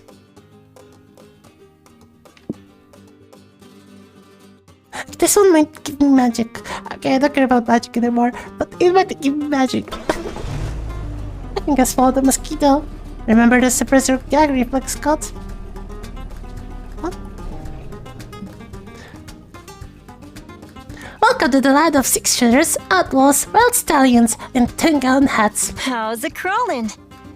You've always wanted to be a real cowboy, at least the kind of cowboy shit that they show on the TV. And now's your chance. So what are you gonna do, partner? Chill at high noon?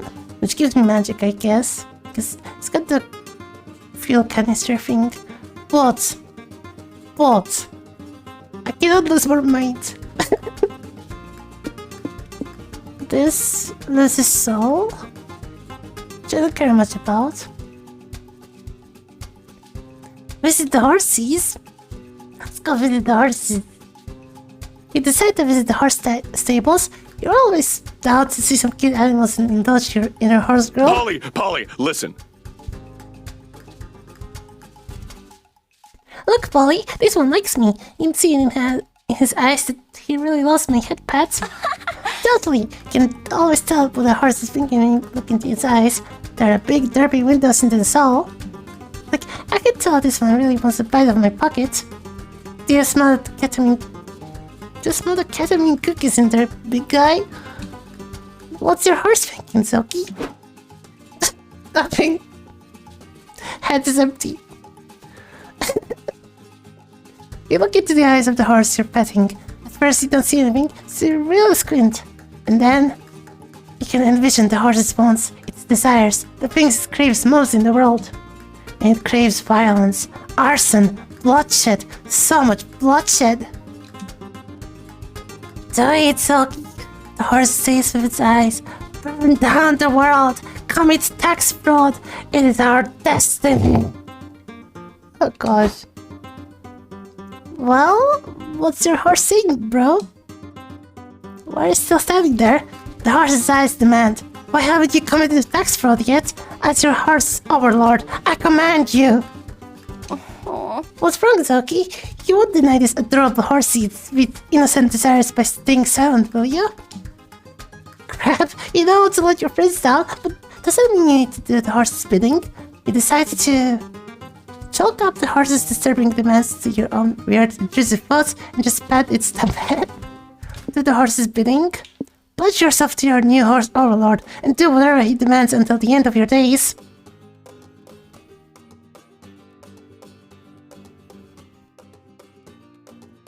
I cannot say no to this face.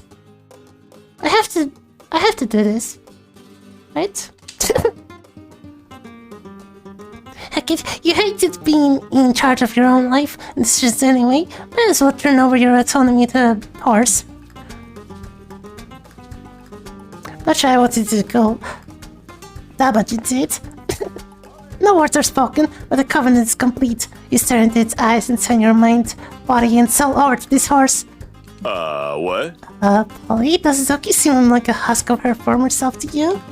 Nah, she's always making a face. Nice! She probably just did something huge to make the horse happy. Good job, boo. You go about your life pretty much as normal after that. But every once in a while you pass a stranger in the street and their eyes are as empty as soulless as your own. This is comforting in a way. It's good to know who your allies are in this hive mind of horse. The horse rewards you for your loyalty, and of course, being in its fold grants you plus 3 hype, plus 1 money, and plus 1 magic via its lucrative arcane powers. Good magic! And money. The money is more important there. I guess hype is the next highest. But also you have to commit several atrocities on the horse's behalf. Theft, arson, tax fraud, stabbing yourself in the leg for the laughs. Your new life of horse crimes... Oh no! My mind! Your new life of horse crime takes a toll on you, and you lose -3 mind and -2 soul. I've memorized the wiki. I need to get some mind. In a kite tournament? Which gives soul, gives money. None of these things give mind. Secure the village?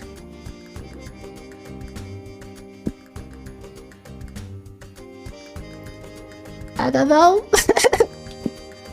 Let's go to the kite tournament. The town wasn't big enough for all of us.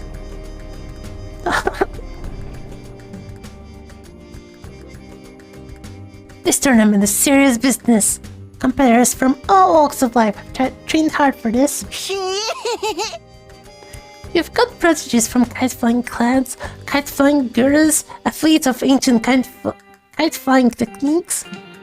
And then there's you, who's pretty much just there for the drama. What do you do? Enter the tournament? Place your bets? Coach stranger?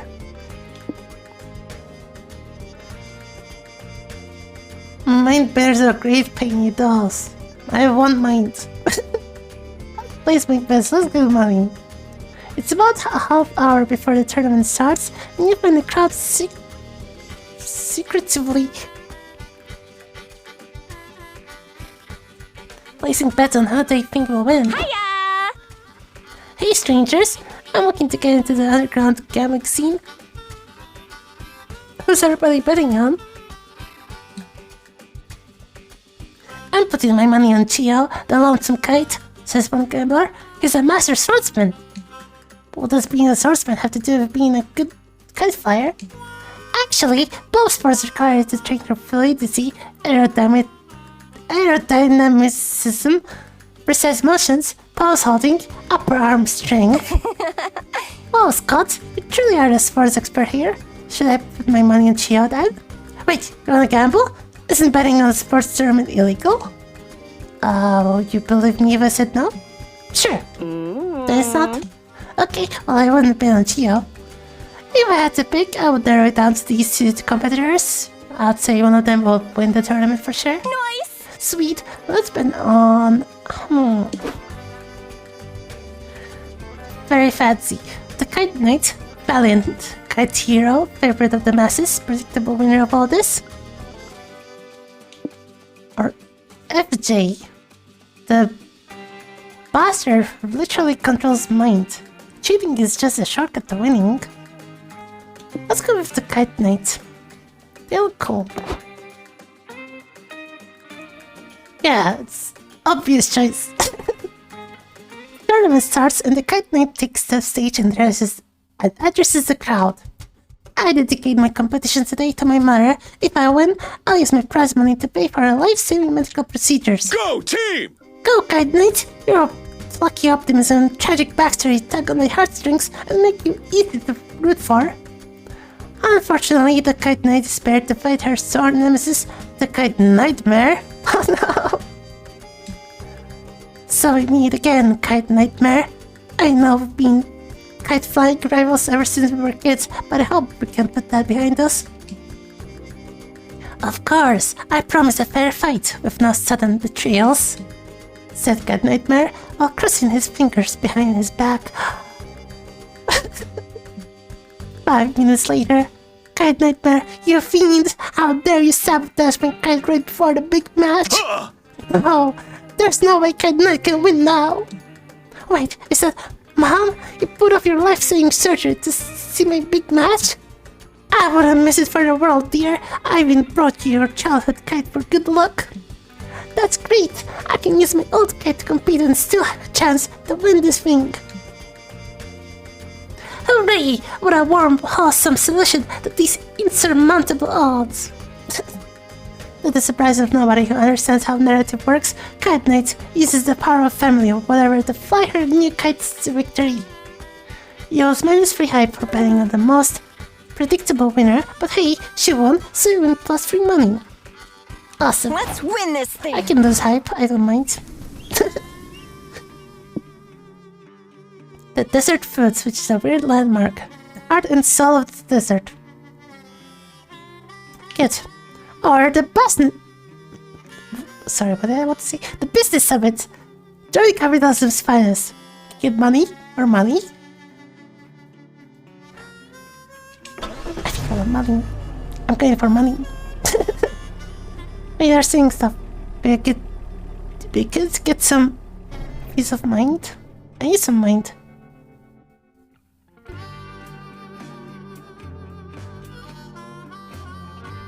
This is a hotshot business summit where capitalism's finest gather to figure out how to get even richer. Stonks. Stonks. We feel a bit out of place in this crowd, but like any business mogul will teach you, you just gotta fake it till you make it. So, what do you want to do? Do some networking? Pitch your business idea to investors. How can I trade my soul for money?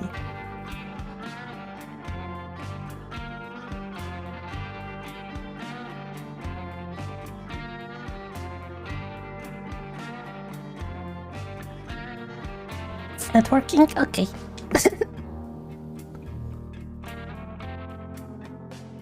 You're chilling at the summit when you spot your friend Vera among all the business tycoons. Hey there. Hey Zoki, you're networking here? Who would have thought? What's your strategy going into this? Maybe I can give you some business advice on how to create powerful synergies. While I brought business cards, you see Zoki in flaming ink. There's a drawing of me slaying a dragon with my briefcase.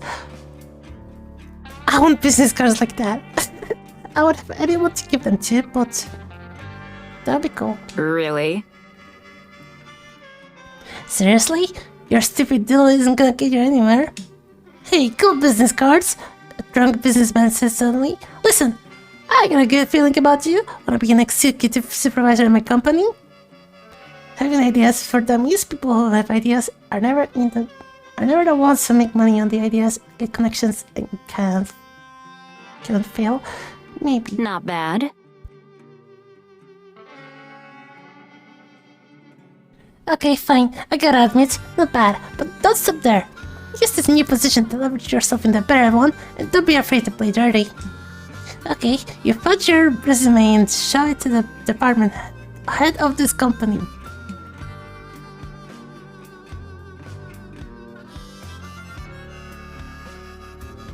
Wow, says the department head, you mastered photo editing, met the space, and had a relationship with my dad. Impressive! You're obviously overqualified for this position. You should be gunning for CEO. I'll write you a recommendation letter. Sweet. You walk over to where the board of directors is sitting and show your recommendation letter to the CEO. Impressive work, kid. It takes guts to have a relationship with the department head's dad, says the CEO. We might have a spot for you in our ranks and the board, but you'll need more than a recommendation letter and an impressive body count to show you're worthy of it. You've almost conquered the corporate ladder, Zoki. Now just convince these geezers to give you the highest position. Forge a birth certificate tied to a Fortune 500 CEO so you can bask in the raw power of nepotism. Shatter the glass ceiling with a rock.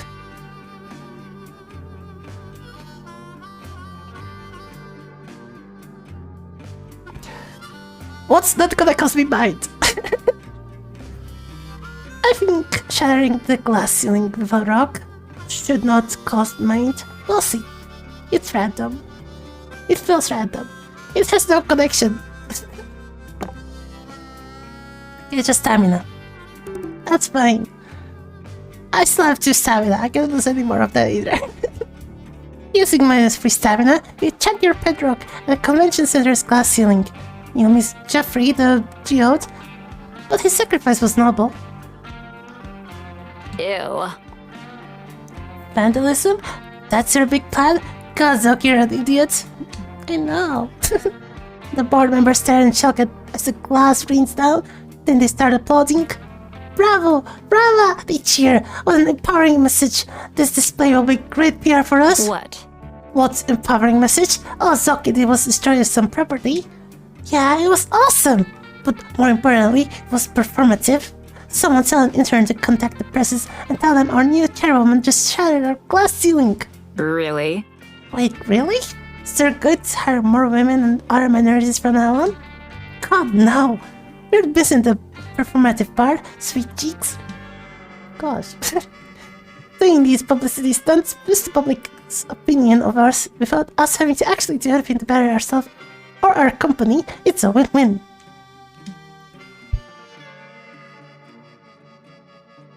I suspect you don't understand the meaning of win-win. Honey, of course I understand. I read about it in the headline of a business article once. Let me explain. Business is, that's my cue to leave. Bye. Well, this got bleak, but whatever. You're taking the plus free money they offered for you for your PR stunt anyway. Cha-ching! Awesome, I'll get some rest. Let's choose wisely. I need some actual rest though. What gives mind? I thought rest area would give mind, but it doesn't. It doesn't do much. It's just for dating them, which I don't want to anyway. This is for training stuff. Which I don't know what of the things do. I don't know what the card does. I don't know what the bus stop does. I don't know what the info does. I don't want to lose my mind. Let's go with the car. I guess it's good to know what the things do, so I need to find out somehow. Some time to update my Car is where you fanfic. can manage your road trip by accessing one of 2 mini boosts. You can choose to be careful planner and gain +1 of your lowest resource and lose -1 of your highest resource. Or you can be a risky traveler and gain +1 of your highest resource at the cost of -1 of your lowest resource. Dangerous! I guess I have to go with the cautious one, because otherwise I'll lose. Heck, that was terrible. I only need 3 more money. I can still lose if I lose any more think I'm mind ready. or stamina. So that's not great.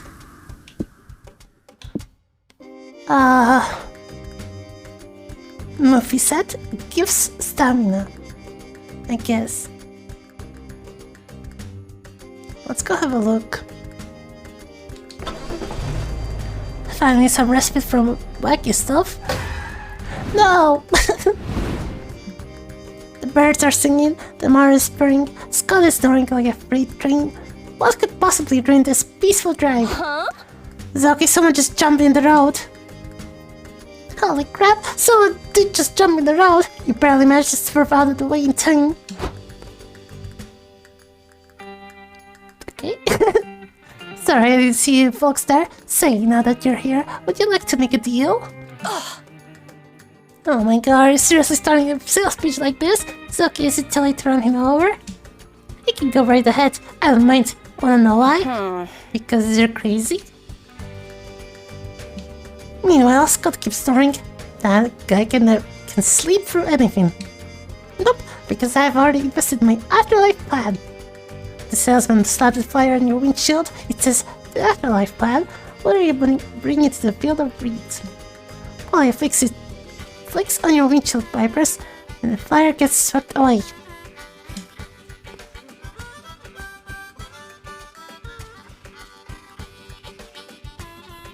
No thanks, I don't need that retirement plan. I've already decided to spend my pension years blowing all my savings in Ibiza. Oh no, you misunderstand. The afterlife plan isn't for retirement. It's all about reserving top quality products to keep you company after you've died. So I'm planning stuff to do after I'm done in this plane of existence. That's kinda cool. Hello! Morning, bros. Morning, salesman. I don't know. How did you get on the hood of our car? Scott! Hey, Scott. Long story short, everyone in this car is already or will be dead someday, and I'm suddenly convinced we need to buy activities to do in the afterlife. Sorry, what? Are you selling that? They are selling that. Okay, I see. Which would be more fun to play for all eternity? Mancala or Cards Against Monstrosity? What? Everyone in this car will be dead someday? Yes, that's a rough thing to wake up to. While Scott tries not to freak out, you take the liberty of picking something out of the afterlife plan catalog. When you're dead, you'll finally have time to check out the book 100 movies you have to watch after you die. A VHS tape of the life of someone more interesting than you to flash before your eyes instead of your own.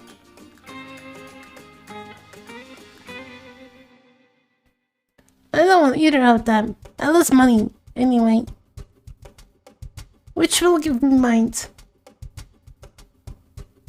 I guess maybe let's go with this. That's free money, I need the money. Excellent choice. That'll be my free money. No refunds in the afterlife. You all flip through the book. Some of the highlights include 89, The Brunch Bunch, the classic coming-of-age movie that anyone who was a teenager in the 80s will assume everyone can relate to. You'll love the nostalgic soundtrack. Actually, you'll be dead so you probably won't notice it, but trust me, it's awesome. 64, Shrek 48, Donkey's Marriage Story. I admit that making so many Shrek movies was excessive, but Shrek 48 was diamond in the swamp. Watching Donkey and Dragon's marriage fall apart will break your heart. If your heart is still beating, that is, in death, you'll probably be less emotionally affected. An interview with Satan? Oh, 1. First out, hands down my favorite documentary about the multiverse oldest, most infamous rebel. I admit I have an ulterior motive for adding this film. I'm assuming you're reading this in the afterlife, and there's at least a 50% chance you wound up in hell. If you would, please send me an autograph from Satan, or at the very least a videotape shout out at hello@watchmummy.com. You gain plus free mind also, knowing that you'll be watching all of these Sunday in the great beyond. Nice!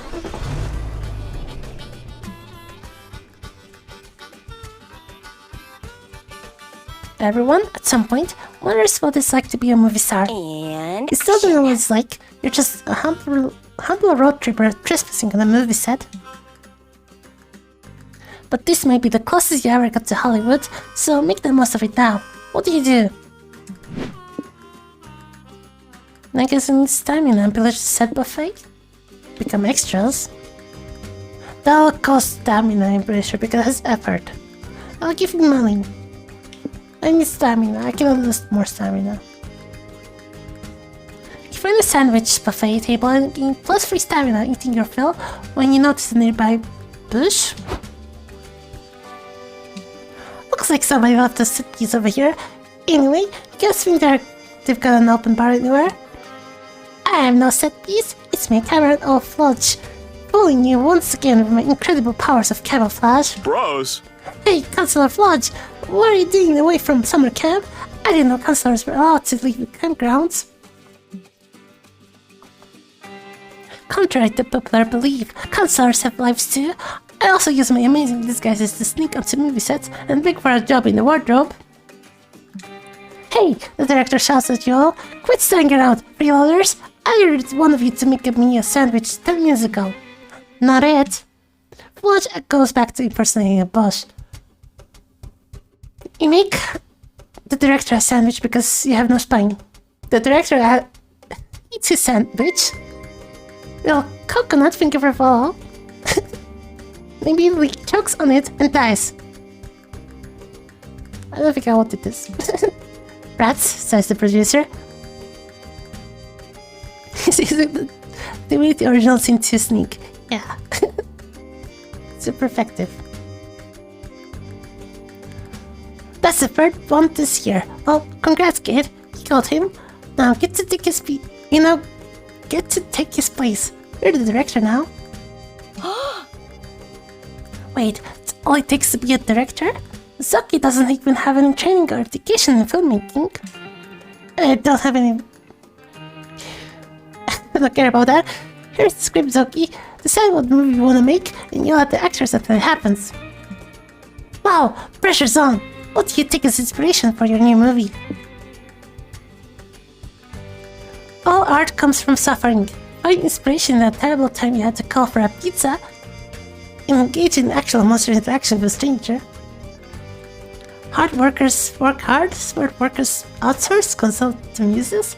No, this is very relatable, so I go with this.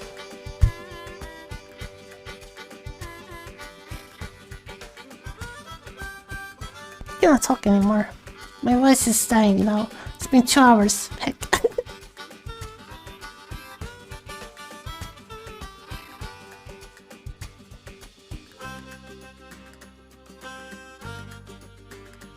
Yeah, let's go with this.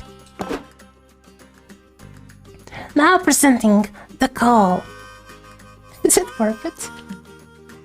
The protagonist is in their studio apartment, their hands shaking as they realize the no-contact pizza delivery app isn't working. Oh no! It's a horror movie. Oh no, I have to actually talk to someone? The protag gasps as lightning strikes. Okay, it's fine. I just need to practice. I'll say, I'd like to order a cheese pizza. I'll give them my address and I'll hang up. It'll be easy. The protag calls the pizza parlor. Hello, thanks for choosing friendly pizza, where all our staff are uncomfortably warm and talkative. What can I get you today? I'd like to order a cheese pizza. My address is... Would you like to add extra cheese? Oh, sure. Okay, how much extra cheese? I find that the amount of extra cheese ordered is directly proportional to the customer's psychological state. You seem unsure what to order. May I suggest taking you further this romantic question quiz to decide what pizza you want based on your personality? Question 1. On a scale of 1 to 10, how healthy is your relationship with your father? The protagonist assumes the fetal position in terror. You lose -3 hype living this nightmare that once befell you, but at least it makes for good cinema. I've memorized the wiki. Good. Shopping mall. Where I guess I'll lose money. The charming village will also lose some money. Possibly. Let's go to the village. Maybe trade my soul for money somehow. I don't know. Unless there's a way to make money in the mall. Let's go there. I need to make money. I need to get 25 money before the end of the week, I think. I got stamina for eating at the buffet.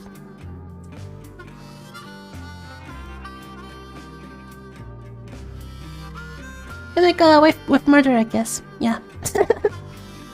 The shopping mall, it's a place where you can sort of shop online but like offline.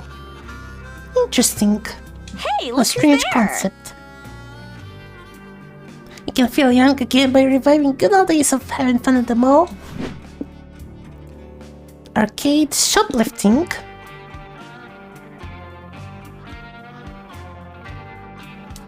That's like good money, right? Theft. Also, I am under the influence of the horse.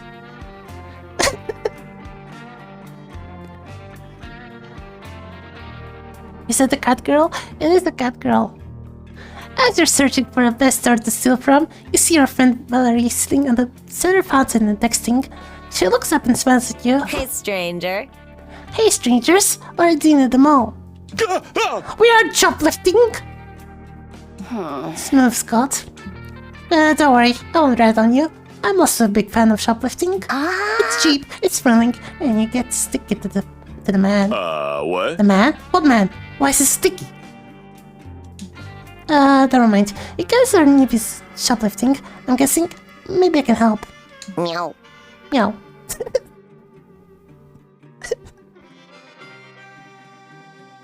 Half the work is not getting nervous. Just vibe and no one will suspect you. Try whistling a jaunty tune. That's the most suspicious thing you can do. Let's just shove stuff into your pockets. Hola, soy tu profesor de español, hora del examen. Hi, I speak a little bit of Spanish. Please don't test my Spanish. Thank you. I'll embarrass myself.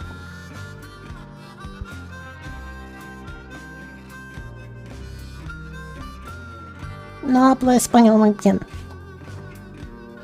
Solo un poco. Half the work is not getting nervous. Okay, I've read this. Also, don't look suspicious. Avoid using fake mustaches. They're great for white-collar crime, but they don't work for shoplifting. If you get caught, just pretend to be a time traveler from medieval times who still doesn't understand the concept of paper money or malls. It works every time. Valerie's got great tips. The only thing left to do is decide what you're going to steal. What will it be? I failed the exam? Maybe. I failed a lot of Spanish exams. Don't worry about it. You stole hearts back in your prom days. It's time to shoplift some hearts? No. Still the security cameras. It'll pave the way for future shoplifting. Plus the security cam is the only thing that the security cam itself cannot watch. That makes sense. You think so? Good. I'm sorry to have failed your exam. Steal a store manager's identity. It's one simple fact that will automatically make everything in the store yours. Which one will not take away my mind and stamina and give me the most money? This one, I guess. I don't know. I know what I'll take. Let's go for it. With one little effort, you stole the manager's identity. You start taking all the stuff you want, but then the real managers and the cops show up. What are you doing? The manager demands. You're going straight to jail for robbing my store. What? Oh, fun story actually. This is our store. Take it out. Here's an ID and a deed to the store made out to Mario McManager, which is my friend here. What are you saying? I'm Mario McManager, the manager yells.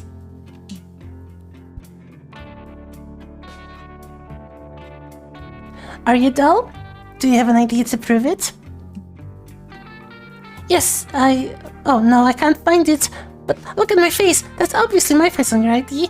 You stole my identity. That can't be explained. See, Mario McManager here isn't really a manager. That's just his cover story. Huh? He's actually an undercover cop trying to catch Zoki, leader of the most notorious shoplifting clan in the world. Don't say that. After several failed arrest attempts, the FBI decided to surgically reconstruct McManus's face to look like Zoki so he could dismantle the clan from inside. What? But Zoki caught wind of the plan, so the scoundrel got her own face reconstructed to look like McManus to escape arrest. I'm confused on how this all works out. We know you're Zoki in disguise. Officers, arrest her before she escapes and keeps ripping off the plot of Face Off. Wow! Says one of the cops. Do you think they're telling the truth, Chief? They have to be, says the Chief. When people lie, it's never this elaborate. Zoki, you're going to jail.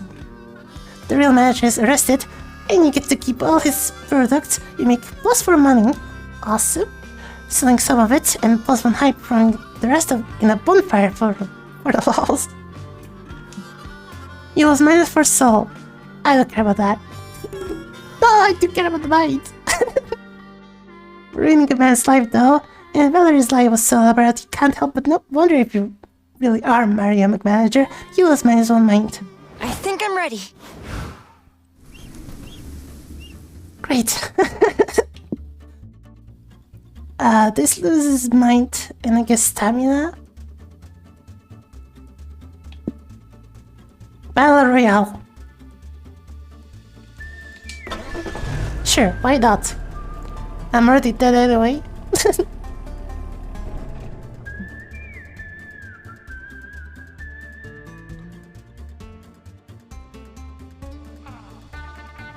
Welcome to the Battle Royale, where there are only two rules.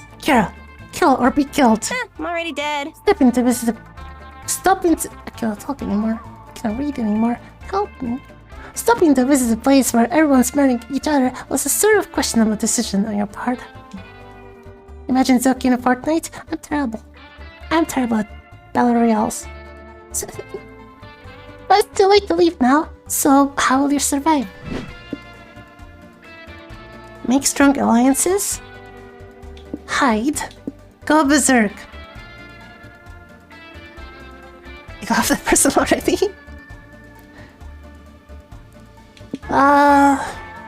Which will give me money? None of them, I think.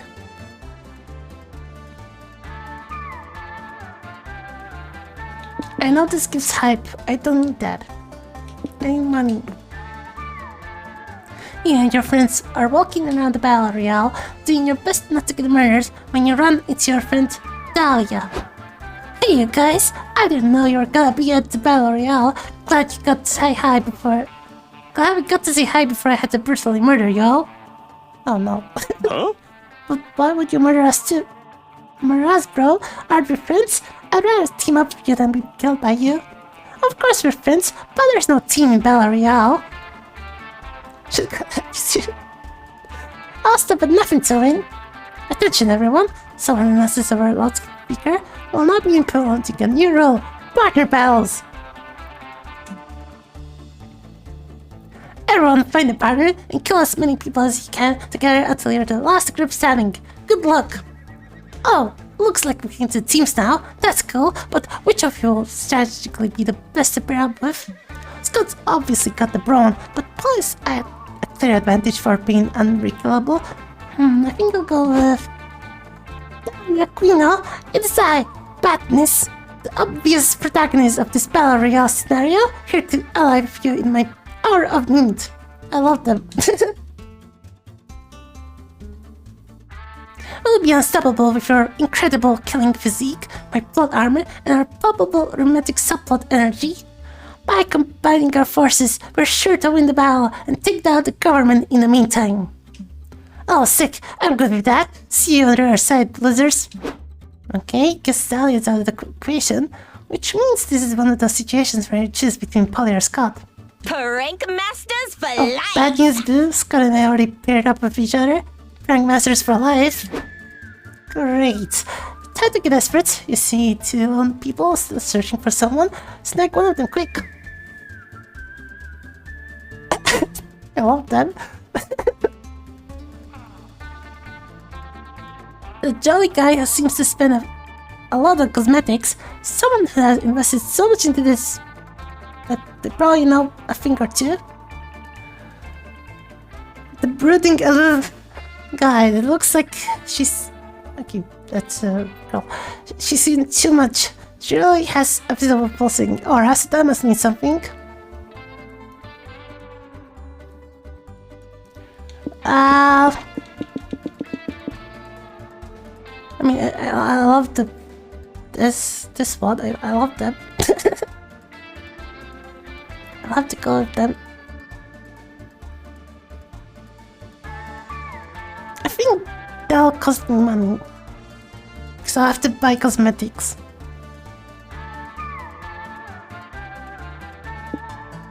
And this may cost me magic. Whatever, I don't care about magic now. I'm not picking the pay-to-win player. Your new partner accepts your presence for this specific eye roll. Fine. I guess if I have to partner with someone to win, it might as well be you. But if you're going to win this, I need you to commit. I won't let you be a burden on my power.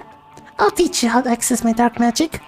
But be warned, the path to power is a dark, twisted, lonely road, the only road I've ever known.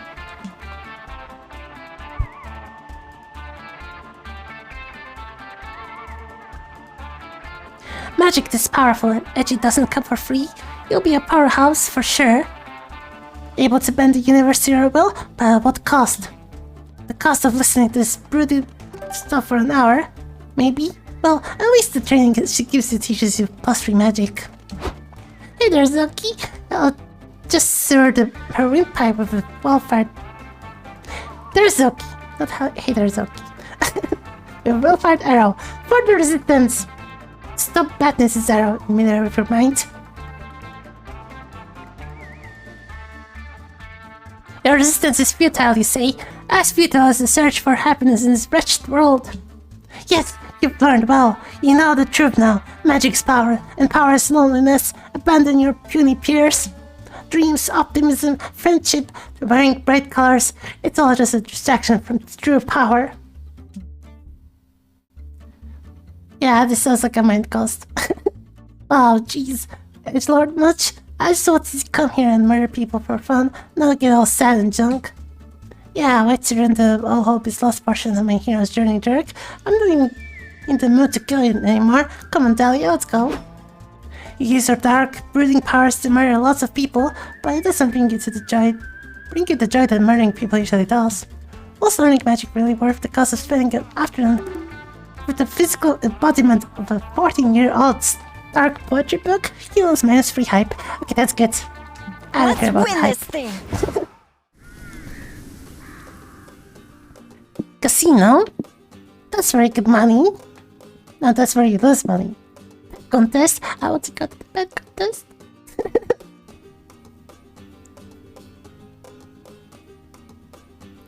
If we go to the pet contest, can we have Scott compete? Let's just say he's our dog. That'll be weird.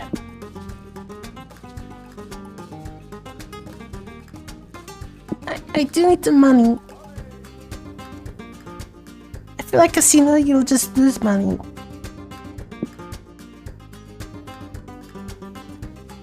That contest. Sure. It's a contest. Guys, we've got way more money than we started with. I can finally try rich people drugs. Okay. You're surrounded by pets of the highest pedigree, here to prove that they're the best of the domesticated animal kingdom. Ow! But you've got a pretty impressive good body of your own who's ready to compete. There you go, that's what I wanted. God could win this thing, easy peasy. It might be his first and only chance to actually outsmart his competition. The only question that remains is what category you want to enter him in. Talents, obstacle course, looks. I need money.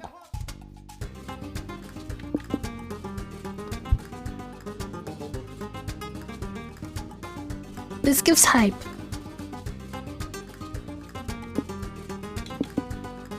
This can do all the things. Let's see. You all enter Scott into the pet contest. He's very excited about it. Awesome, bro! This is awesome, bros. I've always wanted to compete in a pet contest. I'm 50% wolf, 50% man, and 100% psyched. Here are two. You survey the room, sussing out the competition, and spot none other than Dahlia signing up to get registered. Hey guys, I'd like you to meet my pet, Astaroth. I found him growing in my septic tank. Isn't he the cutest? Grrr. You're not sure if a huge beast that could eat you whole can be described as cute, but you're not going to upset Astaroth by disagreeing. Astaroth, get fancy! Astaroth surely makes a face. Is it fancy or a thing of nightmares? You're not the one to judge that. The judges are. Haha! Great job, buddy! You'll be the belle of the ball for sure. Have a treat. Dahlia feeds Astaroth something and convince yourself it's the severed finger. Good luck, you guys. Hope you can still be friends after I kick your asses at having the cutest animal. Don't you just want to murder us all? Oh. Thank you, guys sure I can win this? I know I'm a handsome boy, but the competition here is surely good. I see your point, buddy. I mean, just look at that lady's tortoise, the eyebrows on that thing, the jaw sure. Naughty. And look at that fluffy orange kitty. Its face is grumpy, also somehow a little bit mysterious. The cat's got some really good energy.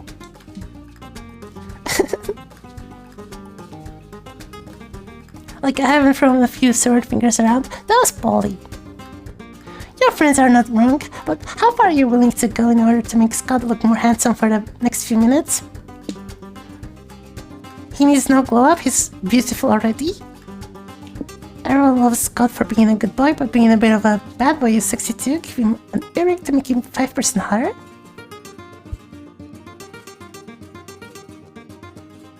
It's a family-friendly stream.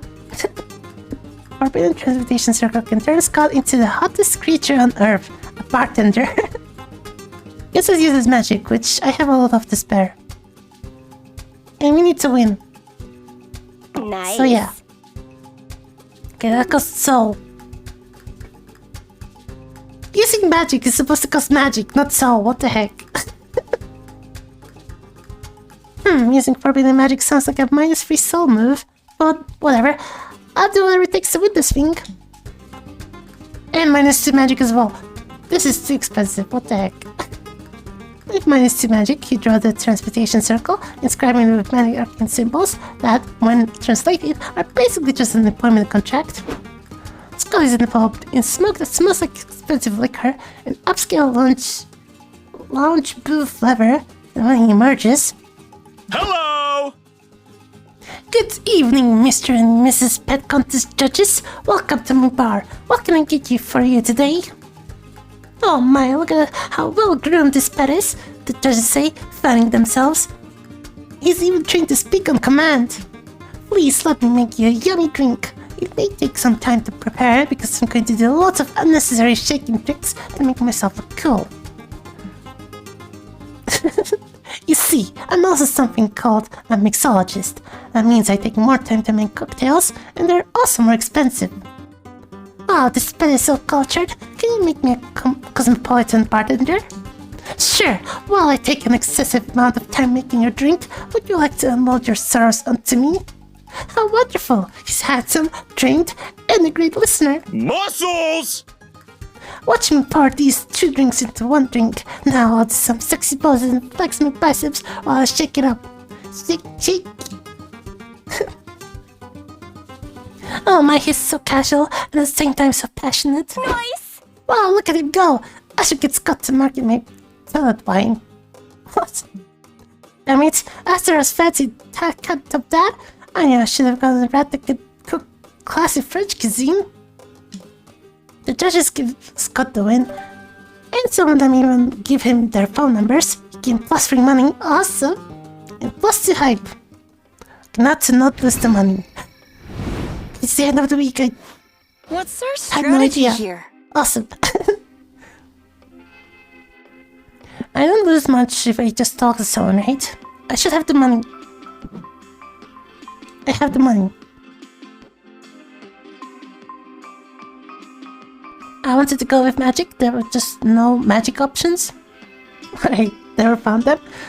I found some. Let's talk to Scott. Let's choose wisely. Both his grandma. My grandma is the best. She took care of me and my cousins when our parents left. Hey!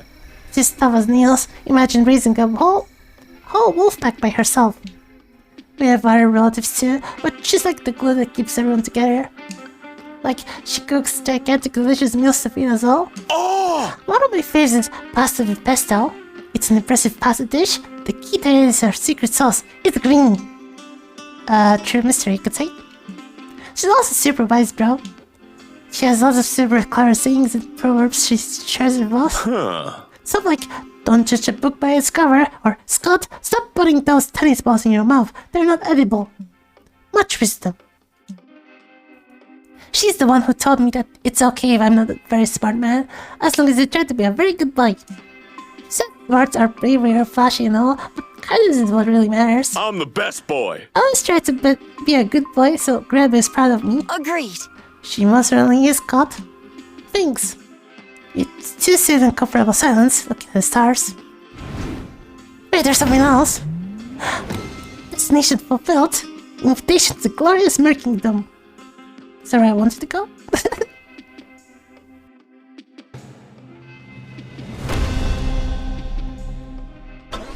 Awesome.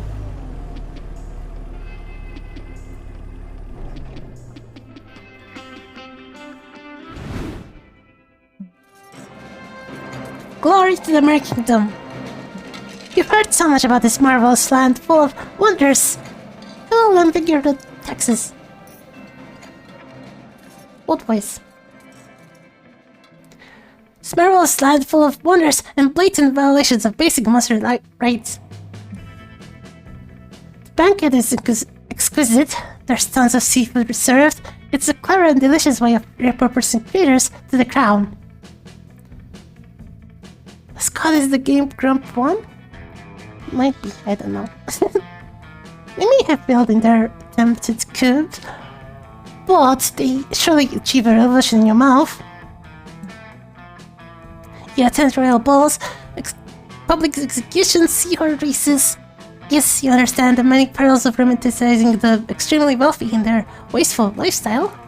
But you had a long road trip, so you choose to be a class trader if only for a few days. A toast to all things fancy. And that wasn't all. Congrats, you've reached a destination. But there's more to it. Every player gets an individual ending. You could end up being a lame loser, just okay, or the MVP.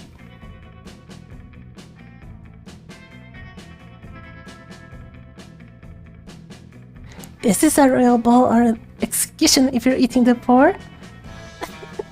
I don't know. It's strange.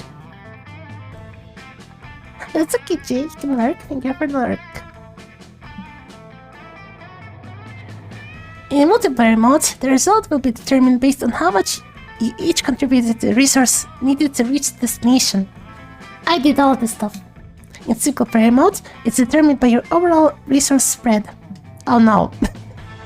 There's also the date ending, which has its own requirements. But ending up a lame loser will override the date ending. No dates allowed for lame losers. Anyway, let's judge you.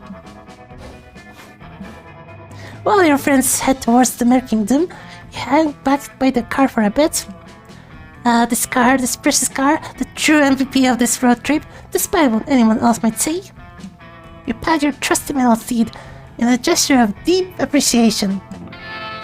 It's guiding you through the long, inhospitable roads. Best season ever! It's been with you during the many times you almost died. The car would never betray you.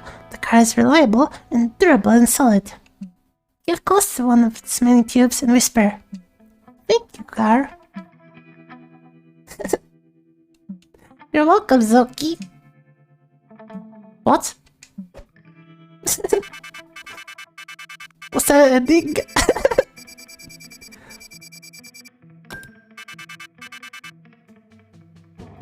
not a good ending. Heck. Well, good. We have reached the money destination once. There's so many endings to have, 50 endings. So much replayability in this game.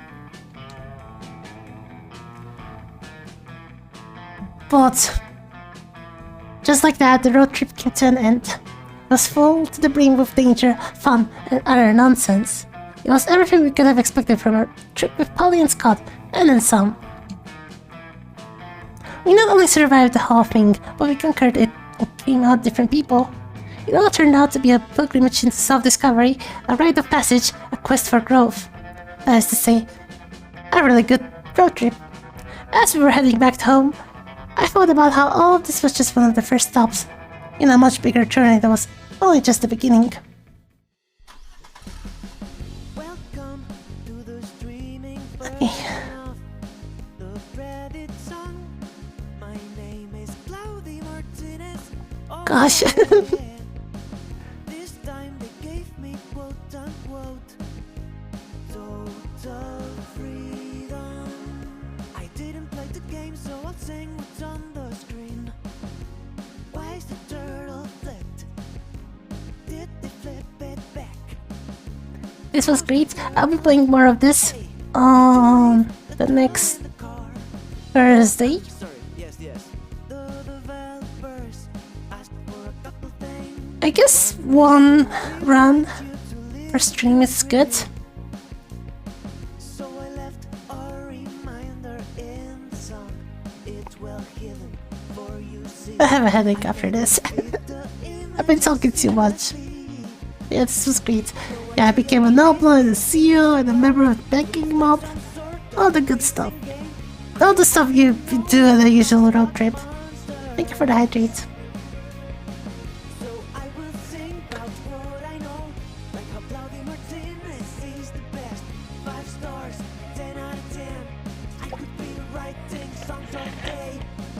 Okay, second thing is to tell. Was maybe a bit awkward Safe for streaming. No strikes, no copyright. with me skipping the Make day and night. swear words and stuff. Here's some of the things that don't I don't know. any kind Sorry. of right. Like a lazy orange Just a little swear, that's all. name is Garfield. I hate Tuesdays. Or the work of art I love the animation as well. centuries It's very cool. ago. Like Buckle Bell. It was fun. I'm glad to hear that. Just ran out of ideas to say Yeah, I hope everyone enjoyed this. bye. Cinema's Thank you for watching and listening. beats. This is just my grocery list. Just waiting for this to end. Feel my love. Also, I forgot to check the credits. Who voiced everyone? Please leave a good review, my friend. Please leave a good review, my boy. Keep going. 5 stars, 10 out of 10. Best game ever, I will play it again. Well, now There are so many characters I haven't even met yet. I know them from the other games, from the videos I've seen of other people playing them. Yeah, I want to play again. So, next time. Just get yes, I know I'm so subtle. Please don't mention it. Monster Brum 4. Well, I have a lot of Monster Brum 3 to play through. Review, my darling.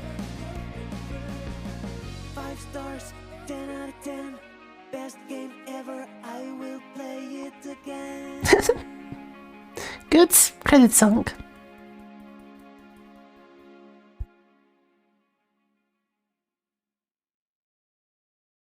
Okay. Just get me back to the main menu.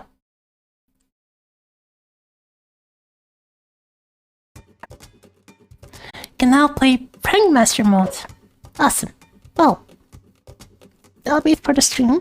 Thank you very much for watching.